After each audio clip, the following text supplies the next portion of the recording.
ಹರೇ ಕೃಷ್ಣ ಎಲ್ಲ ಭಕ್ತರಿಗೂ ಹರೇ ಕೃಷ್ಣ ಪ್ರಭುಜಿ. ವಂದನೆಗಳು. ಹರೇ ಕೃಷ್ಣ ಪ್ರಭುಜಿ. ಪ್ರಣಾಮಗಳು ಪ್ರಭುಜಿ. हरे कृष्ण प्रभु जी, हरे कृष्ण, दंडवत प्रणाम प्रभु जी. ಸೊ ಹೋದ ವಾರ ಪ್ರಭುಜಿ ಅವರು ನಮಗೆ ಮೇಲುಕೋಟೆಯ ಮೊದಲ ಪರಿಚಯ ಕೊಟ್ಟರು. ಈಗ ಅದನ್ನ ಮುಂದುವರಿಸ್ತಾರೆ. ಹರೇ ಕೃಷ್ಣ. ಹರೇ ಕೃಷ್ಣ. ಇವತ್ತು ಮತ್ತೆ ನಿಮ್ಮ ಸೇವೆಯಲ್ಲಿ ನಾನು. ಹರೇ ಕೃಷ್ಣ. ಜಯ ರಾಧಾ ಮಾಧವದಿಂದ ನಾವು ಶುರು ಮಾಡುವ. ಜಯ ರಾಧಾ ಮಾಧವ ಕುಂಜ ಬಿಹಾರಿ,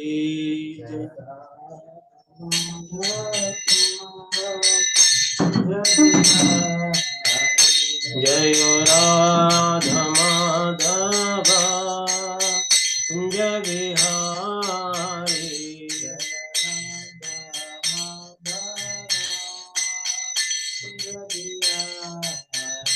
जय गोपी जन वल्लभ गिरिवरधारी,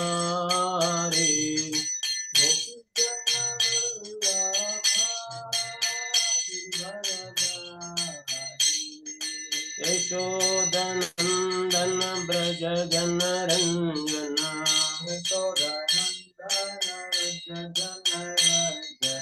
यशोदनंदन ब्रज जन रंजन,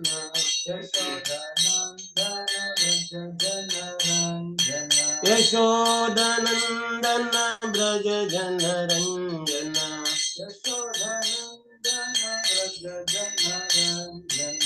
यमुना तीरा वनचारी,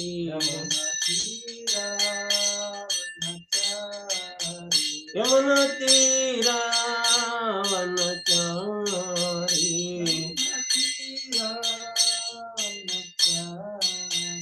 जय राधा माधव कुंज बिहारी,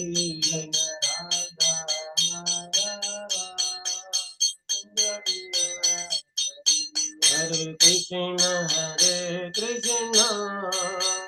कृष्ण कृष्ण हरे हरे, हरे राम राम राम हरे हरे, हरे कृष्ण कृष्ण कृष्ण हरे हरे, हरे राम राम राम हरे हरे, ಬೇಬಿ ಮಾಡ್ಕೊಡ್ತೀನಿ. हरे कृष्ण कृष्ण कृष्ण हरे हरे, हरे राम राम राम हरे हरे, हरे कृष्ण हरे कृष्ण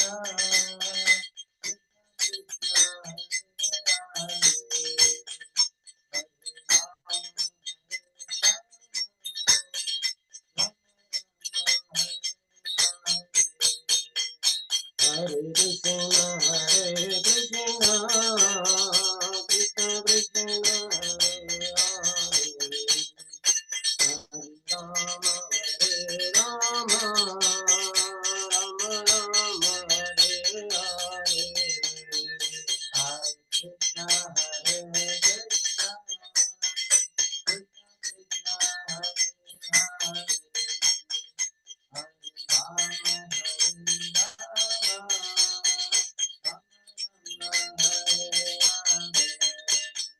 जय राधा गोविंद राधा गोविंद राधे, राधा गोविंद राधा,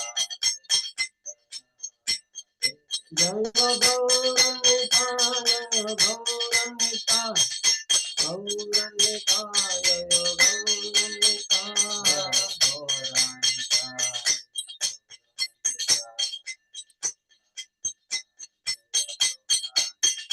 जय प्रभु पदा, जय प्रभु पदा, प्रभु पदा, जय प्रभु पदा, प्रभु पदा,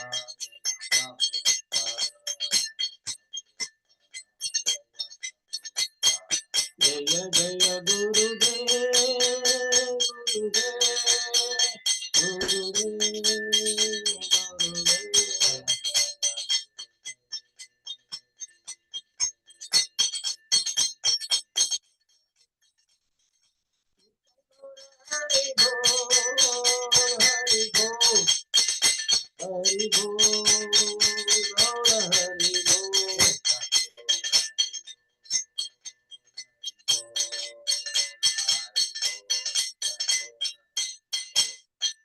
गौर प्रेमानंदे हरि हरि बोल।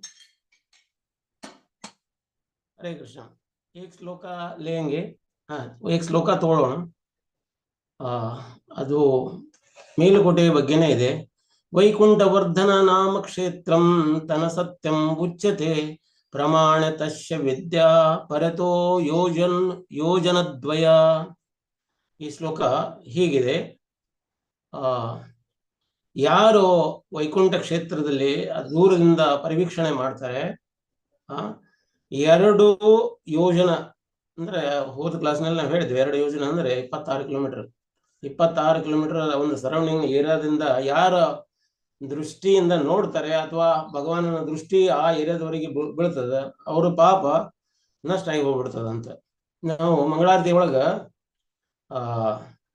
ಅರ್ಘ್ಯ ಸಿಂಪಡಿಸ್ತಾರೆ ಎಲ್ಲರ ತಲೆ ಮೇಲೆ. ಯಾವಾಗ ಅರ್ಘ್ಯನ ಸಿಂಪಡಿಸ್ತಾರೆ, ಪರಮಾತ್ಮಗೆ ಅರ್ಪಣ ಆದ್ಮೇಲೆ ಸಿಂಪಡಿಸ್ತಾರೆ, ಅದು ನಮ್ಮ ತಲೆ ಮುಟ್ಟೋಕ್ಕಿಂತ ಮೊದಲೇ ನಮ್ಮ ಪಾಪ ಯಹಾಪ್ರಾಟವಾಗಿ ಹೋಗ್ಬಿಡ್ತದಂತ, ಸ್ಟೀಮ್ ಆಗಿ ಹೋಗ್ಬಿಡ್ತದ, ಹಬೆಯಾಗಿ ಹೋಗ್ಬಿಡ್ತದಂತ. ಹಾಗೆ ಪರಮಾತ್ಮನ ಒಂದು ದೃಷ್ಟಿ ನಮ್ಮ ಮೇಲೆ ಬಿತ್ತಂದ್ರೆ ಸಾಕು, ನಮ್ಮ ಪಾಪ ಕೂಡ ಯಹಾಪ್ರಾಟ ಆಗಿ ಹೋಗ್ಬಿಡ್ತದೆ ಅಂತ. ನಾವು ಮಂಗಳಾಚರಣ ಓದೋಣ ಈಗ. ಹರೇ ಕೃಷ್ಣ. ಓಂ ಅಜ್ಞಾನತಿಮಿರಾಂಧಸ್ಯ ಜ್ಞಾನಾಂಜನಶಲಾಕಯ ಚಕ್ಷುರುನ್ಮೀಲಿತಂ ಯೇನ ತಸ್ಮೈ ಶ್ರೀ ಗುರವೇ ನಮಃ. ಶ್ರೀ ಚೈತನ್ಯ ಮನೋಭೀಷ್ಟಂ ಸ್ಥಾಪಿತಂ ಯೇನ ಭೂತಲೆ ಸ್ವಯಂ ರೂಪ ಕದಾ ಮಹ್ಯಂ ದದಾತಿ ಸ್ವಪದಾಂತಿಕಂ. ವಂದೇಹಂ ಶ್ರೀ ಗುರೋ ಶ್ರೀಯುತಾಪಾದಕಮಲಂ ಶ್ರೀ ಗುರುನ್ ವೈಷ್ಣವಾಂಶ್ಚ ಶ್ರೀ ರೂಪಂ ಸಾಗ್ರಜಾತಾಂ ಸಹಗಣ ರಘುನಾಥಾನ್ವಿತಂ ತಂ ಸಜೀವಂ ಸಾದ್ವೈತಂ ಸಾವಧೂತಂ ಪರಿಜನ ಸಹಿತಂ ಕೃಷ್ಣ ಚೈತನ್ಯ ದೇವಂ ಶ್ರೀ ರಾಧಾ ಕೃಷ್ಣ ಪಾದಾನ್ ಸಹಗಣ ಲಲಿತಾ ಶ್ರೀ ವಿಶಾಖಾನ್ವಿತಂಶ್ಚ. ಹೇ ಕೃಷ್ಣ ಕರುಣಾ ಸಿಂಧು ದೀನಬಂಧೋ ಜಗತ್ಪತೆ ಗೋಪೇಶ ಗೋಪಿಕಾ ಕಾಂತ ರಾಧಾಕಾಂತ ನಮೋಸ್ತುತೆ. ತಪ್ತ ಕಾಂಚನ ಗೌರಾಂಗಿ ರಾಧೆ ವೃಂದಾವನೇಶ್ವರಿ ವೃಷಭಾನುಸುತೆ ದೇವಿ ಪ್ರಣಮಾಮಿ ಹರಿಪ್ರಿಯೆ. ವಾಂಛಾಕಲ್ಪತರುಭ್ಯಶ್ಚ ಕೃಪಾ ಸಿಂಧುಭ್ಯೇವ ಚ ಪತಿತಾನಾಂ ಪಾವನೇಭ್ಯೋ ವೈಷ್ಣವೇಭ್ಯೋ ನಮೋ ನಮಃ. ಜಯ ಶ್ರೀ ಕೃಷ್ಣ ಚೈತನ್ಯ ಪ್ರಭು ನಿತ್ಯಾನಂದ ಶ್ರೀ ಅದ್ವೈತ ಗದಾಧರ್ ಶ್ರೀವಾಸಾದಿ ಗೌರ ಭಕ್ತವೃಂದ. ಹರೇ ಕೃಷ್ಣ ಕೃಷ್ಣ ಕೃಷ್ಣ ಹರೇ ಹರೇ, ಹರೇ ರಾಮ ರಾಮ ರಾಮ ಹರೇ ಹರೇ. ಹರೇ ಕೃಷ್ಣ ಕೃಷ್ಣ ಕೃಷ್ಣ ಹರೇ ಹರೇ, ಹರೇ ರಾಮ ರಾಮ ರಾಮ ಹರೇ ಹರೇ. ಹರೇ ಕೃಷ್ಣ ಕೃಷ್ಣ ಕೃಷ್ಣ ಹರೇ ಹರೇ, ಹರೇ ರಾಮ ರಾಮ ರಾಮ ಹರೇ ಹರೇ.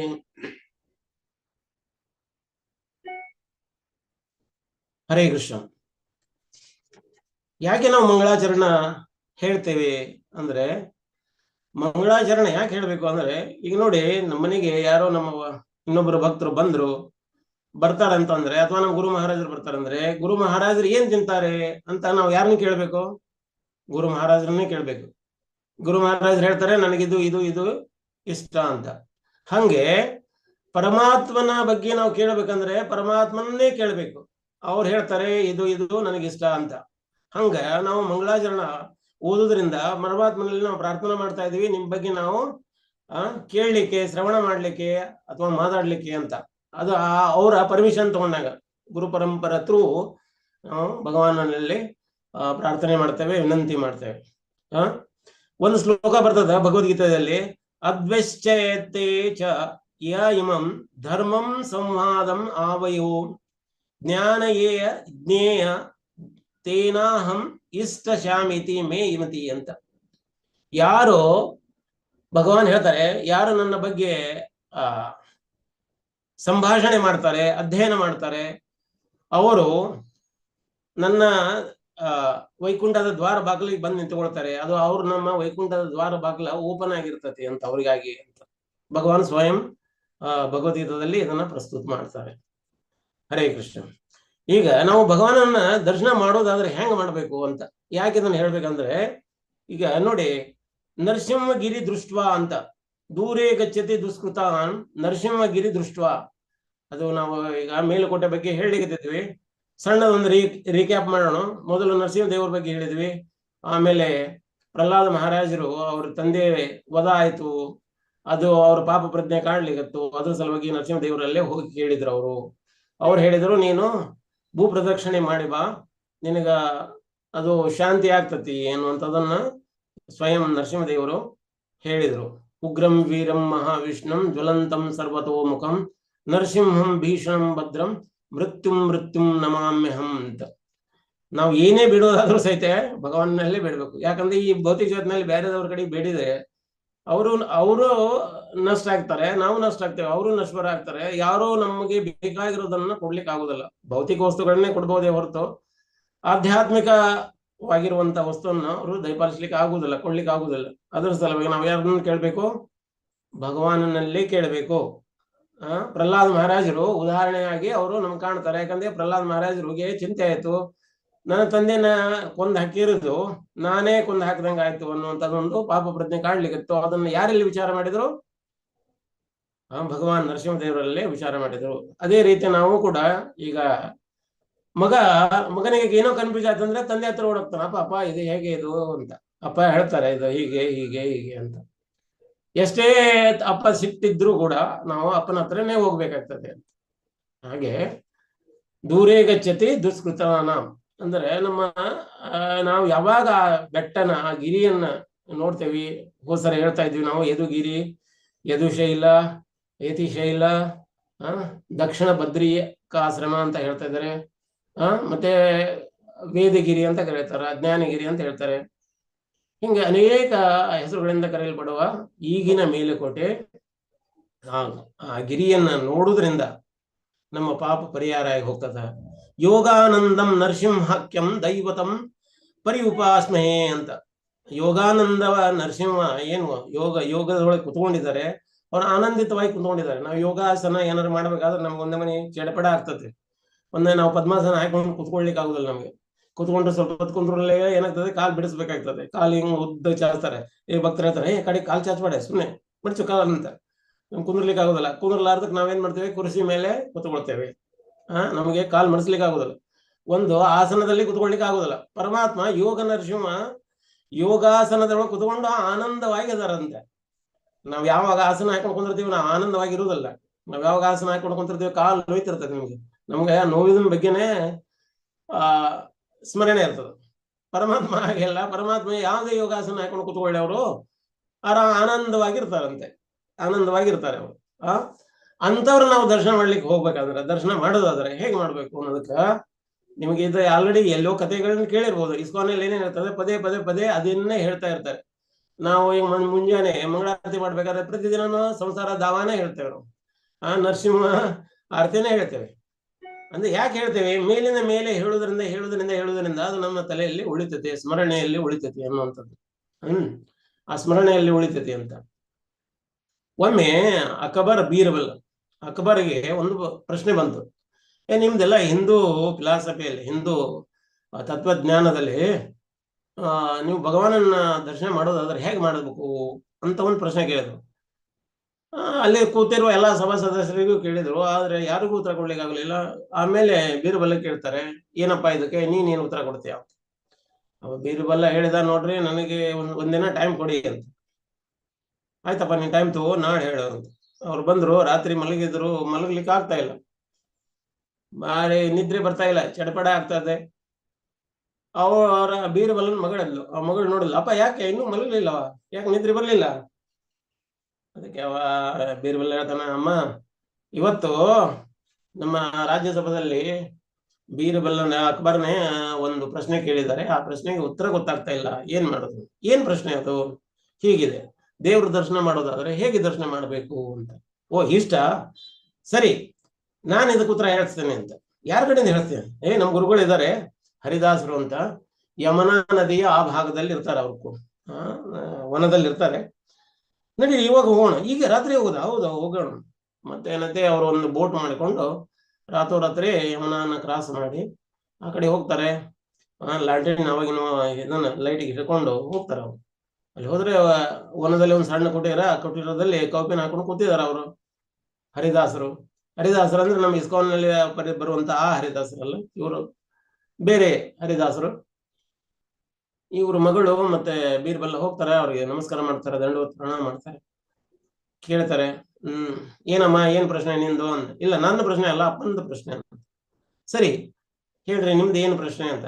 ನಾವು ದೇವರ ದರ್ಶನ ಮಾಡೋದಾದ್ರ ಹೇಗೆ ಮಾಡಬೇಕು? ಯಾವ್ದು ಇದು ನಿಮ್ ಪ್ರಶ್ನೆ? ನಿಂದೇನಾ? ಇಲ್ಲ, ಇದು ನನ್ನ ಪ್ರಶ್ನೆ ಅಲ್ಲ, ಇದು ರಾಜನ ಪ್ರಶ್ನೆ. ಹೌದಾ? ರಾಜನ ಪ್ರಶ್ನೆ ಆದ್ರೆ ರಾಜನಿಗೆ ಬರ್ಲಿಕ್ಕೆ ಹೇಳು, ನಿಮ್ ಪ್ರಶ್ನೆ ಅಲ್ಲಲ್ಲ.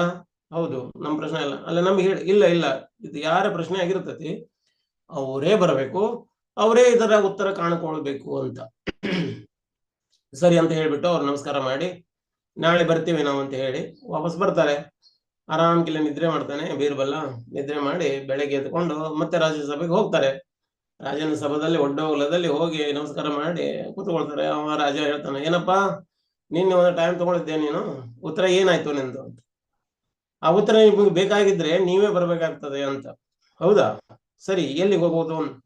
ನದಿಯ ಯಮುನಾ ನದಿಯ ಆ ದಡದಲ್ಲಿರುವಂತಹ ಅರಣ್ಯದಲ್ಲಿ ಅವರಿದ್ದಾರೆ ಅಂತ.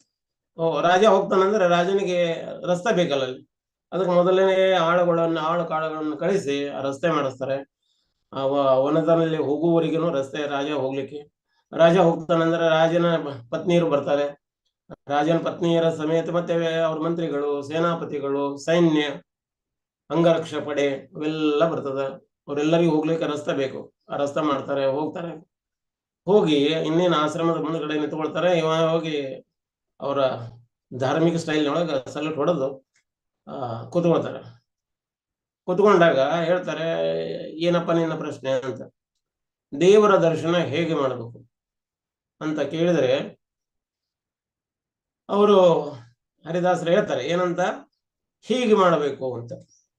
ಅರೆ, ಇವರು ರಾಜ ಅತ್ತಾಗಿತ್ತ ನೋಡ್ತಾರೆ, ಹೀಗೆ ಮಾಡೋದಂದ್ರೆ ಹೆಂಗ ಅಂತ. ನನಗೆ ಅರ್ಥ ಆಗ್ಲಿಲ್ಲ, ಇನ್ನೊಮ್ಮೆ ಹೇಳಿ ಅಂತ ಹೇಳ್ತಾರೆ ಅವ್ರು. ಅವಾಗ ಹರಿದಾಸರು ಹೇಳ್ತಾರೆ ಹೀಗೆ ಮಾಡಬೇಕು ಅಂತ. ಮತ್ತೆ ಇವರಿಗೆ ತಲೆ ಮೇಲೆ ಹೋಯ್ತದ, ಹೀಗೆ ಮಾಡೋದು ಅಂದ್ರೆ ಹೆಂಗ್ ಮಾಡೋದು? ಮತ್ತೆ ಕೇಳ್ತಾರೆ, ಇಲ್ಲ ನಂಗೆ ಗೊತ್ತಾಗ್ಲಿಲ್ಲ ಹೇಗೆ ಮಾಡೋದು, ಹೇಳಿ ವಿವರಿಸಿ ಹೇಳಿ ಅಂತ. ನೋಡಿ, ನಾನೇನಾದ್ರೂ ರಾಜನ ದರ್ಶನಕ್ಕೆ ಬಂದ್ರೆ ನಿಮ್ಮ ಸೆಕ್ಯೂರಿಟಿ ಗಾರ್ಡ್ ನಮ್ಮನ್ನ ಅರಮನೆಯ ಒಳಗಡೆ ಬಿಟ್ಟುಕೊಳ್ಳುವುದಿಲ್ಲ. ಯಾರೋ ಒಬ್ಬರು ಬೇಕಾದ್ರೆ ಬಂದಿದ್ದಾರೆ, ಭಿಕ್ಷುಕ ಮಂದಿನ ಲಂಗೋಟ ಹಾಕೊಂಡು ಬಂದಿದ್ದಾರೆ ಅಂತ ಹೊರಗೆ ಹಾಕ್ಬಿಡ್ತಾರೆ ನಮ್ಗೆ, ಅಲ್ವಾ? ಯಾವಾಗ ರಾಜ ಈ ಋಷಿನ ಅಥವಾ ಮುನಿನ ನನ್ನ ಭೇಟಿ ಆಗ್ಲಿಕ್ಕೆ ಬಂದ್ರೆ ಯಾರು ತಡಿಲಿಕ್ಕೆ ಆಗ್ತದ? ಅವ್ರನ್ನ ಯಾರು ತಡಿದಲ್ಲ. ಈ ರೀತಿ ದರ್ಶನ ಮಾಡಬೇಕು ಅಂತ. ದರ್ಶನ ಮಾಡೋದಂದ್ರೆ ನಾವು ಹೋಗಿ ಪರಮಾತ್ಮನ ಮುಂದ್ಗಡೆ ನಿಂತ್ಕೊಂಡು ನಾವು ಪರಮಾತ್ಮನ ವಿಗ್ರಹವನ್ನ ನೋಡ್ತಾ ಹೋದ್ರೆ ನಾವೇನು ನೋಡ್ಲಿಕ್ಕೆ ಆಗ್ತದೆ? ಈ ಚರ್ಮ ಚಕ್ಷುವ ಮೂಲಕ ನಾವೇನು ನೋಡ್ಲಿಕ್ಕೆ ಆಗುದಿಲ್ಲ. ಅದಕ್ಕೆ ಅರ್ಜುನ ಕೇಳ್ತಾರೆ, ಹೇ ಭಗವಾನ್ ವಿಶ್ವ ಸ್ವರೂಪವನ್ನು, ವಿರಾಟ ಸ್ವರೂಪವನ್ನು ತೋರಿಸ್ಬೇಕಾದ್ರೆ ಅರ್ಜುನ ಹೇಳ್ತಾನೆ, ನನಗೆ ಇದನ್ನು ನೋಡ್ಲಿಕ್ಕೆ ಆಗ್ತಾ ಇಲ್ಲ, ನೀನು ನನಗೆ ದಿವ್ಯ ಚಕ್ಷು ಕೊಡು. ಯಾಸ್ ಇಟ್ ಈಸ್, ಮೊದ್ಲು ಹೆಂಗಿದ್ದೆ ನೀನು ಅದೇ ರೂಪದಲ್ಲಿ ನಿನ್ನ ಕಾಣು. ಇದು ಬೇಡ ನನಗೆ, ಇದು ನಾನು ನೋಡ್ಲಿಕ್ಕೆ ಆಗ್ತಾ ಇಲ್ಲ, ನನ್ನ ಕಣ್ಣುಗಳು ಈ ಪ್ರಭೆಯನ್ನ ತಡ್ಕೊಳಕ್ ಆಗ್ತಾ ಇಲ್ಲ ಅಂತ ಹೇಳ್ತಾರೆ. ಹಂಗೆ ಪರಮಾತ್ಮನನ್ನ ನಾವು ನೋಡ್ಲಿಕ್ಕೆ ನಾವ್ ಯಾರು? ನಮ್ಮನ್ನ ನಾವು ನೋಡ್ಲಿಕ್ಕೆ ಆಗೋದಿಲ್ಲ. ಪರಮಾತ್ಮ ಅಕಸ್ಮಾತ್ ನಮ್ಮನ್ನು ನೋಡ್ಬೇಕಂದ್ರೆ ಯಾರು ತಡಿಲಿಕ್ಕೆ ಆಗ್ತದೆ? ಯಾರು ತಡಿಲಿಕ್ಕೆ ಆಗೋದಿಲ್ಲ. ಭಕ್ತಿ ಸಿದ್ಧಾಂತ ಸರ್ ಠಾಕೂರ್ ಅವರು ತಮ್ಮ ಶಿಷ್ಯರಿಗೆ ಹೇಳ್ತಾರೆ, ಏನಂತ ಹೇಳ್ತಾರೆ ಅಂದ್ರೆ, ಪರಮಾತ್ಮ ನೋಡ್ಲಿಕ್ಕೆ ಯಾಕೆ ಪ್ರಯತ್ನ ಪಡ್ತಾ ಇದ್ರಿ? ಹಿಂಗ ಸೇವಾ ಮಾಡ್ರಿ. ಯಾರಪ್ಪ ಈ ಭಕ್ತ ಇಷ್ಟೊಂದು ಸೇವಾ ಮಾಡ್ತಾ ಇದಾರಲ್ಲ ಅಂತ ಸ್ವಯಂ ಭಗವಾನ್ ನೋಡ್ಲಿಕ್ಕೆ ಬರ್ಬೇಕು. ಹಂಗ ಸೇವಾ ಮಾಡ್ರಿ ಅಂತ. ನಾವಾಗ್ಲಿ ಭಗವಾನ್ ನೋಡ್ಲಿಕ್ಕೆ ಹೋದ್ರೆ ನಾವ್ ಏನ್ ನೋಡ್ತೇವೆ? ವಿಗ್ರಹ ಕಾಣ್ತದ, ಕಲ್ಲಿನ ವಿಗ್ರಹ ಕಾಣ್ತದ, ಲೋಹದ ವಿಗ್ರಹ ಕಾಣ್ತದ, ಅಥವಾ ಚಿತ್ರಪಟ ಕಾಣ್ತದ, ಅಥವಾ ಪೇಂಟಿಂಗ್ ಕಾಣ್ತದ. ನಮ್ ಕಾಣದಾವೆ ಅಲ್ಲ, ಪಂಚಧಾತು ಇಂದ ಮಾಡಿರುವಂತ ವಸ್ತುಗಳು ಕಾಣ್ತಾವ, ಅದನ್ನೇ ನೋಡ್ತೇವೆ ನಾವು. ಆದ್ರೆ ಹಿಂಗ್ ಸೇವಾ ಮಾಡಿದ್ರೆ ಪರಮಾತ್ಮ ಸ್ವತಃ ಅವನೇ ಬಂದು ನೋಡುವಂತ ರೀತಿಯೊಳಗೆ ಸೇವಾ ಮಾಡಿದ್ರೆ ಎಷ್ಟೊಂದು ದೊಡ್ಡದು ಅಂತ ಅನ್ನುವಂತ ವಿಷಯ. ದರ್ಶನ ಹಿಂಗ್ ಮಾಡಬೇಕು ಅಂತ, ಭಗವಾನನ ದರ್ಶನ ಅಂತ. ಅದಕ್ಕೆ ನಮ್ ಗುರು ಮಹಾರಾಜರು ವೃಂದಾವನಕ್ಕೆ ಹೋದ್ರೆ ಫಸ್ಟ್ ಹೇಳ್ತಾರೆ ಅವರು, ನಿಮ್ಮ ಕಣ್ಣು ಬಂದ್ ಮಾಡ್ರಿ, ಕಿವಿ ತೆಗೀರಿ ಅಂತ. ಕಿವಿಯ ಕಣ್ಣಿನಿಂದ ಈ ಧಾಮ ದರ್ಶನ ಮಾಡಬೇಕು ಅಂತ.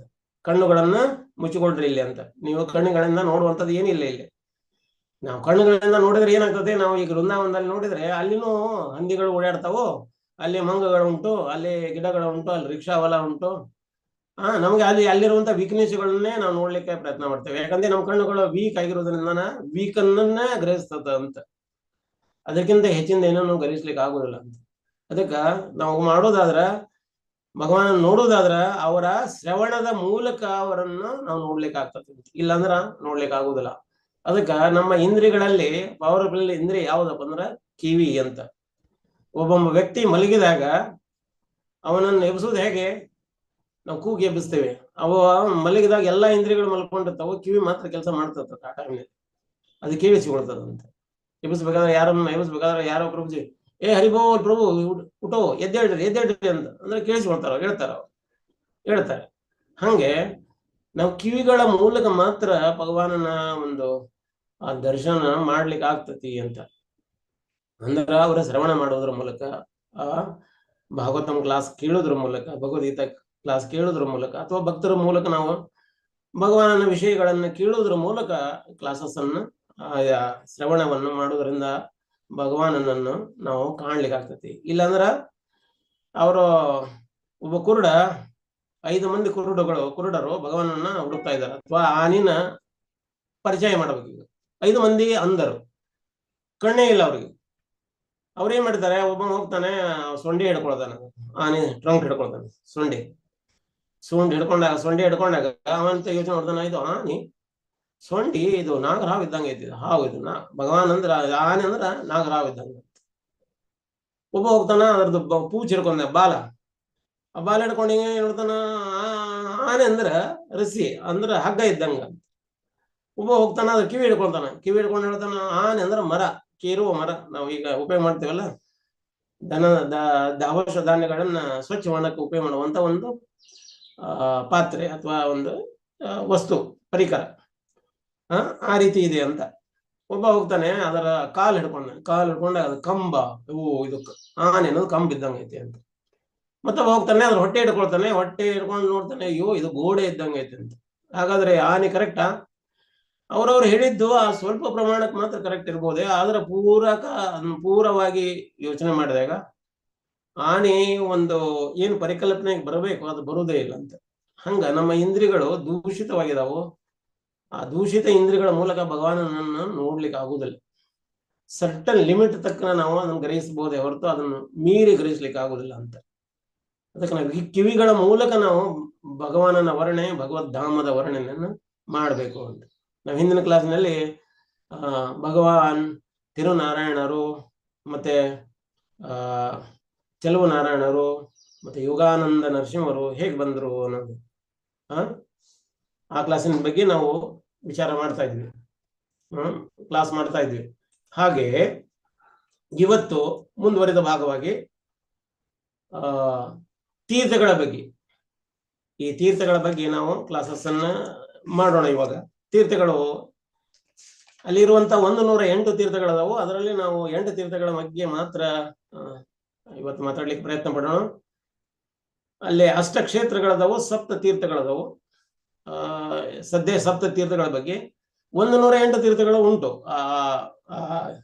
26 ಕಿಲೋಮೀಟರ್ ಏನದಲ್ಲ ಸರೌಂಡಿಂಗ್ ಏರಿಯಾದಲ್ಲಿ ಶೇಷ ಶಯನ ಅಂದ್ರೆ ಅದು ಗಿರಿ ಏನೈತಲ್ಲ ಶೇಷಗಿರಿ ಅಥವಾ ಯತಿಶೈಲ, ಆ ಗಿರಿ ಏನೈತಲ್ಲ ಭಗವಾನ ಪವಡಿಸಿರುವಂತ ಹಾಸಿಗೆಯಾಗಿ ಇದೆ. 26 ಕಿಲೋಮೀಟರ್. ಆ ಗುಡ್ಡದ ಸರೌಂಡಿಂಗ್ ಏರಿಯಾದೊಳಗ ಅನೇಕ ತೀರ್ಥಗಳು ಅಂದ್ರೆ 108 ತೀರ್ಥಗಳ ಉಂಟು. ಆ ತೀರ್ಥಗಳಿಗೆ ಮಹತ್ವನೂ ಉಂಟು. ನಾವು ಫಸ್ಟ್ನೇದು ಒಂದು ತೆಗೆದುಕೊಳ್ಳೋಣ, ದಳವಾಯಿ ಕೆರೆ ಅಂತ. ಇಲ್ಲಿ ರಾಮಾನುಜಾಚಾರ್ಯರು ತಮ್ಮ ಶಿಷ್ಯರಿಗೆ ಶೌಚಗಾದಿಗಳನ್ನು ಮಾಡಿ ಸ್ನಾನ ಮಾಡಿಕೊಂಡು ಮೇಲೆ ಹೋಗಿ ಭಗವಾನನ ದರ್ಶನ ಮಾಡಬೇಕು ಅಂತ, ಭಗವಾನನ ಪೂಜೆ ಮಾಡಬೇಕು ಅನ್ನೋದು. ಇವತ್ತಿನವರೆಗೂ ಮಂದಿರದ ಪೂಜಾರಿಗಳು ಪ್ರತಿದಿನ ಬೆಳಿಗ್ಗೆ ಬಂದು ಅಲ್ಲಿ ಸ್ನಾನ ಮಾಡಿಕೊಂಡು ಅಲ್ಲೇ ಶೌಚಾದಿಗಳನ್ನು ಮಾಡಿ ಸ್ನಾನಾದಿಗಳನ್ನು ಮಾಡಿಕೊಂಡು ಅಲ್ಲಿಂದ ಅವರು ಬೆಟ್ಟ ಹತ್ತಿ ಹೋಗಿ ದೇವರ ಒಂದು ಪೂಜಾ ಆರಾಧನಾ ಅವನ್ನೆಲ್ಲ ಅವ್ರು ಮಾಡ್ತಾರೆ. ಇದು ದಳವಾಯಿ ಕೆರೆ. ದಳವಾಯಿ ಏನು ಅಂತ ಅಂದ್ರೆ ಈ ವಿಷ್ಣುವರ್ಧನನ ಒಬ್ಬ ಸೇನಾಪತಿ ಅಡಿ ಇರುವಂತ ದಳವಾಯಿ ಅಂದ್ರೆ ಒಂದ್ ರೀತಿ ಒಂದ್ ದಳ ನಿಭಾಯಿಸುವಂತ ಸೈನ್ಯದ ಒಂದು ತುಕಡಿಯನ್ನು ನಿಭಾಯಿಸುವಂತ ವ್ಯಕ್ತಿ ಅದನ್ನ ಕೆರೆ ಕಟ್ಟಿಸಿದ್ರು ಅಂತ. ಇನ್ನು ಕದಲಕೆರೆ ಅಂತ ಅಲ್ಲಿಂದ ಒಂದ್ 2 ಕಿಲೋಮೀಟರ್ ದೂರದಾಗ ಐತಿ ಕದಲಕೆರೆ. ಈ ಕದಲಕೆರೆ ಈಗ ನಾವು ಹೋದ್ಸರೆ ದಿಲ್ಲಿ ಸುಲ್ತಾನನ ಮಗಳು ಏನು ಚೆಲುವನಾರಾಯಣ ಇಟ್ಕೊಂಡಿದ್ರು, ಆ ಚೆಲುವನಾರಾಯಣನ ರಾಮಾನುಚಾರ್ಯರು ಪಡೆದು ವಾಪಸ್ ಬರ್ಬೇಕಾದ್ರೆ ಅಲ್ಲಿವರೆಗೂ ಬಂದಿದ್ರು. ಆ ಟೈಮ್ನಾಗ ಯುದ್ಧ ಆಗುವಂತ ಸ್ಥಿತಿ ಇತ್ತು. ಅದು ಎಲ್ಲಿ ಅಂದ್ರೆ ಆ ಕದಲಕೆರೆಗೆ ದಡದಲ್ಲಿನ ಯುದ್ಧ ಆಗುವಂತದ್ದಿತ್ತು. ಈ ಕದಲಕೆರೆಯಲ್ಲಿ ಪಕ್ಕನೆ ಕನಕದಾಸರು ಒಂದು ಕುಟೀರ ಮಾಡಿಕೊಂಡು ಅವರು ಬೆಟ್ಟದ ಮೇಲೆ ಹತ್ತಿ ಹೋಗ್ಲಿಲ್ಲ. ಯಾಕಂದ್ರೆ ಬೆಟ್ಟ ಕೂಡ ಪರಮಾತ್ಮನ ಅನಂತ ಶಯನ ಅನಂತ ಶರೀರ ಅಂತ, ಅಲ್ಲಿ ನಾವು ಕಾಲು ಮೆಟ್ಟಬಾರದು ಅನ್ನುವಂಥದ್ದು ಅವರ ಒಂದು ತಲೆಯೊಳಗ. ಅವ್ರು ಅಲ್ಲೇ ಇದ್ದು ಅನೇಕ ಭಜನಾದಿಗಳನ್ನ ಬರೆದರು ಕನಕದಾಸರು. ಅವ್ರ ಮೇಲೆ ಕಾಲಿಡಲಿಲ್ಲ. ಇದು ಕದಲಕೆರೆ. ಇನ್ನು ವೈಕುಂಠ ಗಂಗಾ ಅಂತ ಇದೆ. ವೈಕುಂಠ ಗಂಗಾ ಅಂದ್ರೆ ವಾಮನ ದೇವನಾಗಿ ಬಂದ್ರು ಭಗವಾನ್. ಯಾರ ಕಡೆ ಬಂದ್ರು? ವಾಮನ ದೇವರು ಯಾರ ಕಡೆ ಬಂದ್ರು ಭಿಕ್ಷೆ ಬೇಡಲಿಕ್ಕೆ? ಹರಿಬೋಲ್ ಬಲಿ ಮಹಾರಾಜರು. ಆದ್ರೆ ನಮ್ ಜೊತೆಗೆ ಇದೀರಿ ಅನ್ನುವಂಥದ್ದು ಒಂದು ಬರ್ಲಿ ನಾವು ಉದ್ದೇಶ. ಬಲಿ ಮಹಾರಾಜರ ಜೊತೆಗೆ ಬಂದ್ರು. ಅವರು 3 ಪಾದ ಅವ್ರು ಜಮೀನು ಕೇಳಿದ್ರು. ಏನ್ ಬೇಕು ನಿಮ್ಗೆ ಕೇಳಿ ಅಂತ. ಬ್ರಾಹ್ಮಣರು ಬಂದು ಕೇಳ್ತಾರಂತಂದ್ರೆ ಅವ್ರಿಗೆ ಕೇಳಿದ ಕೂಡಲೇ ರಾಜರು ಕೊಡುವಂಥದ್ದು, ದಾನ ಮಾಡುವಂಥದ್ದು ಅಂತ. ಅವ್ರು ಏನ್ ಕೇಳ್ತಾರೆ ನಾನು ಕೊಡ್ಬೇಕು ಅಂತ. ಅದಕ್ಕೆ ಇವರು ಕೇಳಿದ್ರು, ನನಗೆ ಏನು ಬೇಡಪ್ಪ, ನನಗೆ 3 ಪಾದ ಭೂಮಿಯನ್ನು ಕೊಡುವಂತ. ಅರೆ ನೀವು 3 ಪಾದದ ಭೂಮಿ ತಗೊಂತೀರ, ನನ್ನಲ್ಲಿ ಧನ ಕನಕಾದಿಗಳೆಲ್ಲ ಉಂಟು, ಅದನ್ನೆಲ್ಲ ತಗೊಳ್ಳಿ, ಕೇಳಿ ನಾ ಕೊಡ್ತೇನೆ ಅಂತ. ಇಲ್ಲ ಬೇಡ, ನನಗೆ ಅದೆಲ್ಲ ಬೇಡ, ನನಗೆ 3 ಪಾದ ಭೂಮಿಯನ್ನು ಕೊಡುವಂತ. 1 ಪಾದ ಆಳಿದ್ರು ಇಡೀ ಭೂಮಿ ಆಯ್ತು.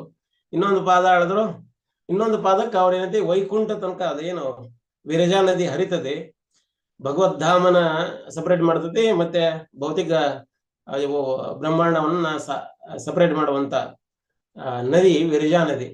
ಆ ವಿರಜಾ ನದಿವರೆಗೂ ಭಗವಾನ್ ಪಾದ ಎತ್ತಿದ್ರ. ಅದನ್ನ ಎರಡನೇ ಕದಮ್ನೊಳಗ ಮ್ಯಾಲೆ ಎತ್ತಿದಾಗ ವಿರಜಾ ನದಿ ದಾಟಿ ಅದು ಕ್ರಾಸ್ ಮಾಡ್ತಾ ರಂಧ್ರ ಮಾಡಿ ಹೋಗ್ತಾ ಇತ್ತು. ಅವಾಗ ಆ ವಿರಜಾ ನದಿ ಏನ್ ಮಾಡಿದ್ರು, ಪರಮಾತ್ಮನ ಪಾದನ ತೊಳಿದ್ರು. ಅದು ಕನ್ನಡದಲ್ಲಿ ಬೇಂದ್ರೆಯವರು ಒಂದು ಇದನ್ನ ಬರೀತಾರೆ, ಏನೋ ಅವ್ರೊಂದು ಕವಿತಾ ಬರೀತಾರೆ, ಗಂಗಾವತರಣ ಅಂತ. ಅದ್ರಾಗ ಹೇಳ್ತಾರೆ, ಅವ್ರು ಏನ್ ಹೇಳ್ತಾರೆ, ಹರನ ತೊಡೆಯಿಂದ ಹರಿಯ ಜಡಿಯಿಂದ ಇಳಿದು ಬಾ ತಾಯಿ ಇಳಿದು ಬಾ, ಗಂಗಾದೇವಿಗೆ ಹಿಂಗ್ ಬಂದ್ರು ಅಂತ ಅವ್ರು ಕಲ್ಪನಾ ಮಾಡ್ತಾರೆ. ಇದನ್ನ ಹೇಳೋ ಉದ್ದೇಶ ಇಷ್ಟೇ, ಅಂದ್ರೆ ನಿಮ್ ತಲೆಯೊಳಗ ಅದು ಬರ್ಲಿ ಅನ್ನುವಂಥದ್ದು. ಹರನ ತೊಡೆಯಿಂದ ಹರಿಯ ಜಡಿಯಿಂದ ಇಳಿದು ಬಾ ತಾಯಿ ಇಳಿದು ಬಾ ಅಂದ್ಮೇಲೆ ಭಗವಾನ್ ಕೂತ್ಕೊಂಡಿದ್ದಾರೆ, ಅವ್ರ ತೊಡೆಯಿಂದ ಬಂತು ಅಂತ ಅನ್ನುವಂಥದ್ದು ಅವ್ರ ಪರಿಕಲ್ಪನೆ. ಹಂಗ ಅದ್ ನೀರು ಪರಮಾತ್ಮನ ಪಾದ ತೊಳೆದಿತ್ತಲ್ಲ, ತೊಳೆದಾಗ ಅನೇಕ ದೇವಾನ್ ದೇವತೆಗಳು ಕೂಡ ಪರಮಾತ್ಮನ ಹೌದು ಅರ್ಪಣೆ ಆಗಿರುವಂತ ಅಭಿಷೇಕದ ನೀರು ನಮ್ಮ ಬೆಳ್ಳಿಗೆ ತಂದಂತ ಅವರೆಲ್ಲರೂ ತಲೆ ಮೇಲೆ ತೊಳ್ತಾ ಇದ್ರು. ಅದು ನಡೆದಿರುವಂತದ್ದು ಜಾಗ ವೈಕುಂಠ ಗಂಗಾ. ಅಲ್ಲಿ ಇದನ್ನು ಚಿತ್ರೀಕರಣ ಮಾಡಿದ್ದಾರೆ. ಅಲ್ಲೇ ಉಬ್ಬು ಚಿತ್ರ ಇರುವಂತ ಕಲ್ಲಿನಲ್ಲಿ ಕೆತ್ತಿದ್ದಾರೆ ವೈಕುಂಠ ಗಂಗಾ ಅಂತ. ಡೈರೆಕ್ಟ್ ಅಲ್ಲಿಂದ ಪರಮಾತ್ಮನ ಒಂದು ಪಾದದಿಂದನ ನೀರು ಇಲ್ಲಿ ಡೈರೆಕ್ಟ್ ಆಗಿ ಇಲ್ಲಿ ಬಂದ್ ಬಿದ್ದು ಅಂತ. ಇದಕ್ಕ ತೊಟ್ಟಿಲು ಮುಡಿನು ಅಂತ ಕರೀತಾರೆ. ಇಲ್ಲಿ ಅನೇಕ ಬ್ರಹ್ಮಾದಿಗಳು ಅನೇಕ ದೇವಾನ್ ದೇವತೆಗಳು ಬಂದು ಇದಕ್ಕ ದರ್ಶನ ಮಾಡಿ ಹೋಗ್ತಾರೆ. ಇಲ್ಲಿ ಯಾವಾಗ ಅದು ಪರಮಾತ್ಮನ ಪಾದ ತೊಳೆದದ್ದು ಡೈರೆಕ್ಟ್ ನೀರ್ ಇರ್ತದೆ. ಇಲ್ಲಿ ಪ್ರತಿ ವರ್ಷನೂ ಇಲ್ಲಿ ಆ ಏರಿಯಾದಾಗ ಅದು ದೊಡ್ಡ ಜಾತ್ರೆನೂ ಕೂಡ ಮಾಡ್ತಾರೆ, ತೊಟ್ಟಿಲು ಮುಡಿ ಅಂತ. ಇದು ತೊಟ್ಟಿಲು ಆಕೃತಿಯೊಳಗಿದೆ. ಮತ್ತೆ ಯಾರಿಗೆ ಸಂತಾನ ಕ್ರಿಯೆ ಆಗಿರೋದಿಲ್ಲ ಅವ್ರು ಹೋಗಿ ಹರಕೆ ಕಟ್ಟಿಕೊಂಡ್ರೆ, ಆ ಜಾತ್ರೆಯಲ್ಲಿ ನಡ್ಕೊಂಡ್ರೆ, ಮತ್ತೆ ಪಿಂಡಾದಿಗಳಲ್ಲಿ ಭಗವಾನನಿಗೆ ಅರ್ಪಣೆ ಆಗಿರುವಂತ ಪಿಂಡಗಳನ್ನು ತಗೊಂಡು ಗಿರಿ ಪ್ರದಕ್ಷಿಣೆ ಮಾಡಿ ಬಂದು ಸ್ನಾನಾದಿಗಳು ಮಾಡಿಕೊಂಡು ಇಲ್ಲಿ ವೈಕುಂಠ ಗಂಗಾದಲ್ಲಿ ಸ್ನಾನಾದಿಗಳು ಮಾಡ್ಕೊಂಡು ಹೋಗೋದ್ರಿಂದ ಅವರಿಗೆ ಸಂತಾನ ಕ್ರಿಯೆ ಆಗ್ತತಿ ಅಂತ, ಸಂತಾನ ಅವರಿಗೆ ಉಳಿತತಿ ಅಂತ. ಆ ರೀತಿ ಮಹತ್ವ ಉಂಟು ಇಲ್ಲಿ ಈ ವೈಕುಂಠ ಗಂಗಾ ಅನ್ನುವಂಥ ಜಾಗ. ಇದು ಯಾಕಂದ್ರೆ ಪರಮಾತ್ಮನ ಡೈರೆಕ್ಟ್ ಪಾದದ ಮೂಲಕ ಹರಿದು ಬಂತು ಅನ್ನುವಂಥದ್ದು. ಇದು ನಿಮ್ ಬಲಿ ಮಹಾರಾಜರ ಕತೆ ನಿಮ್ಗೆ ಆಲ್ರೆಡಿ ಗೊತ್ತು. ಮುಂದಿನದು ಇನ್ನ ಮುಂದಿನ ಕೆರೆಗೆ ಹೋಗೋಣ ನಾವು. ಪಲಾಸ ತೀರ್ಥ ಅಂತ. ಪಲಾಸ ಅಂತಂದ್ರ ಇಲ್ಲಿ ಪಲಾಶ ಅನ್ನುವಂತ ಗಿಡಗಳು ಅನೇಕವಾಗಿ ಬೆಳೀತಿದ್ವು. ಅದಕ್ಕ ಅಲ್ಲಿ ಮಾಡಿರುವಂತ ಈ ತೀರ್ಥ ಅಥವಾ ಕಲ್ಯಾಣಿಗೆ ಪಲಾಶ ತೀರ್ಥ ಅಂತ ಕರೀತಾರೆ. ಇಲ್ಲಿ ವಿಶ್ವಾಮಿತ್ರ ವಶಿಷ್ಠ ಮಹರ್ಷಿಯ ಮಕ್ಕಳಿಗೆ ನಿಮ್ಮ ಬ್ರಾಹ್ಮಣತ್ವ ಹೋಗ್ಲಿ ಅನ್ನುವಂಥದ್ದು ಶಾಪ ಕೊಟ್ಟಿದ್ರು. ಆ ಶಾಪನ ಕಳ್ಕೊಳ್ಳಿಕ್ಕೆ ವಶಿಷ್ಠನ ಮಕ್ಕಳು ಇಲ್ಲಿ ಬಂದು ಸ್ನಾನಾದಿಗಳನ್ನು ಮಾಡಿ ಮತ್ತೆ ಹೊಳ್ಳಿ ಅವರು ಬ್ರಾಹ್ಮಣತ್ವವನ್ನು ಗಳಿಸಿಕೊಂಡ್ರು ಅಂತ. ಎಲ್ಲಿ? ಪಲಾಶ ತೀರ್ಥದಲ್ಲಿ. ಇಲ್ಲಿಂದ ಒಂದು 7 ನಿಮಿಷ ದಾರಿ ಹೊಳ್ಳಿ ನಾವು ಚಲುವ ನಾರಾಯಣ ಇದಕ್ಕ ಗುಡಿಗೆ ಹೋಗ್ಲಿಕ್ಕೆ.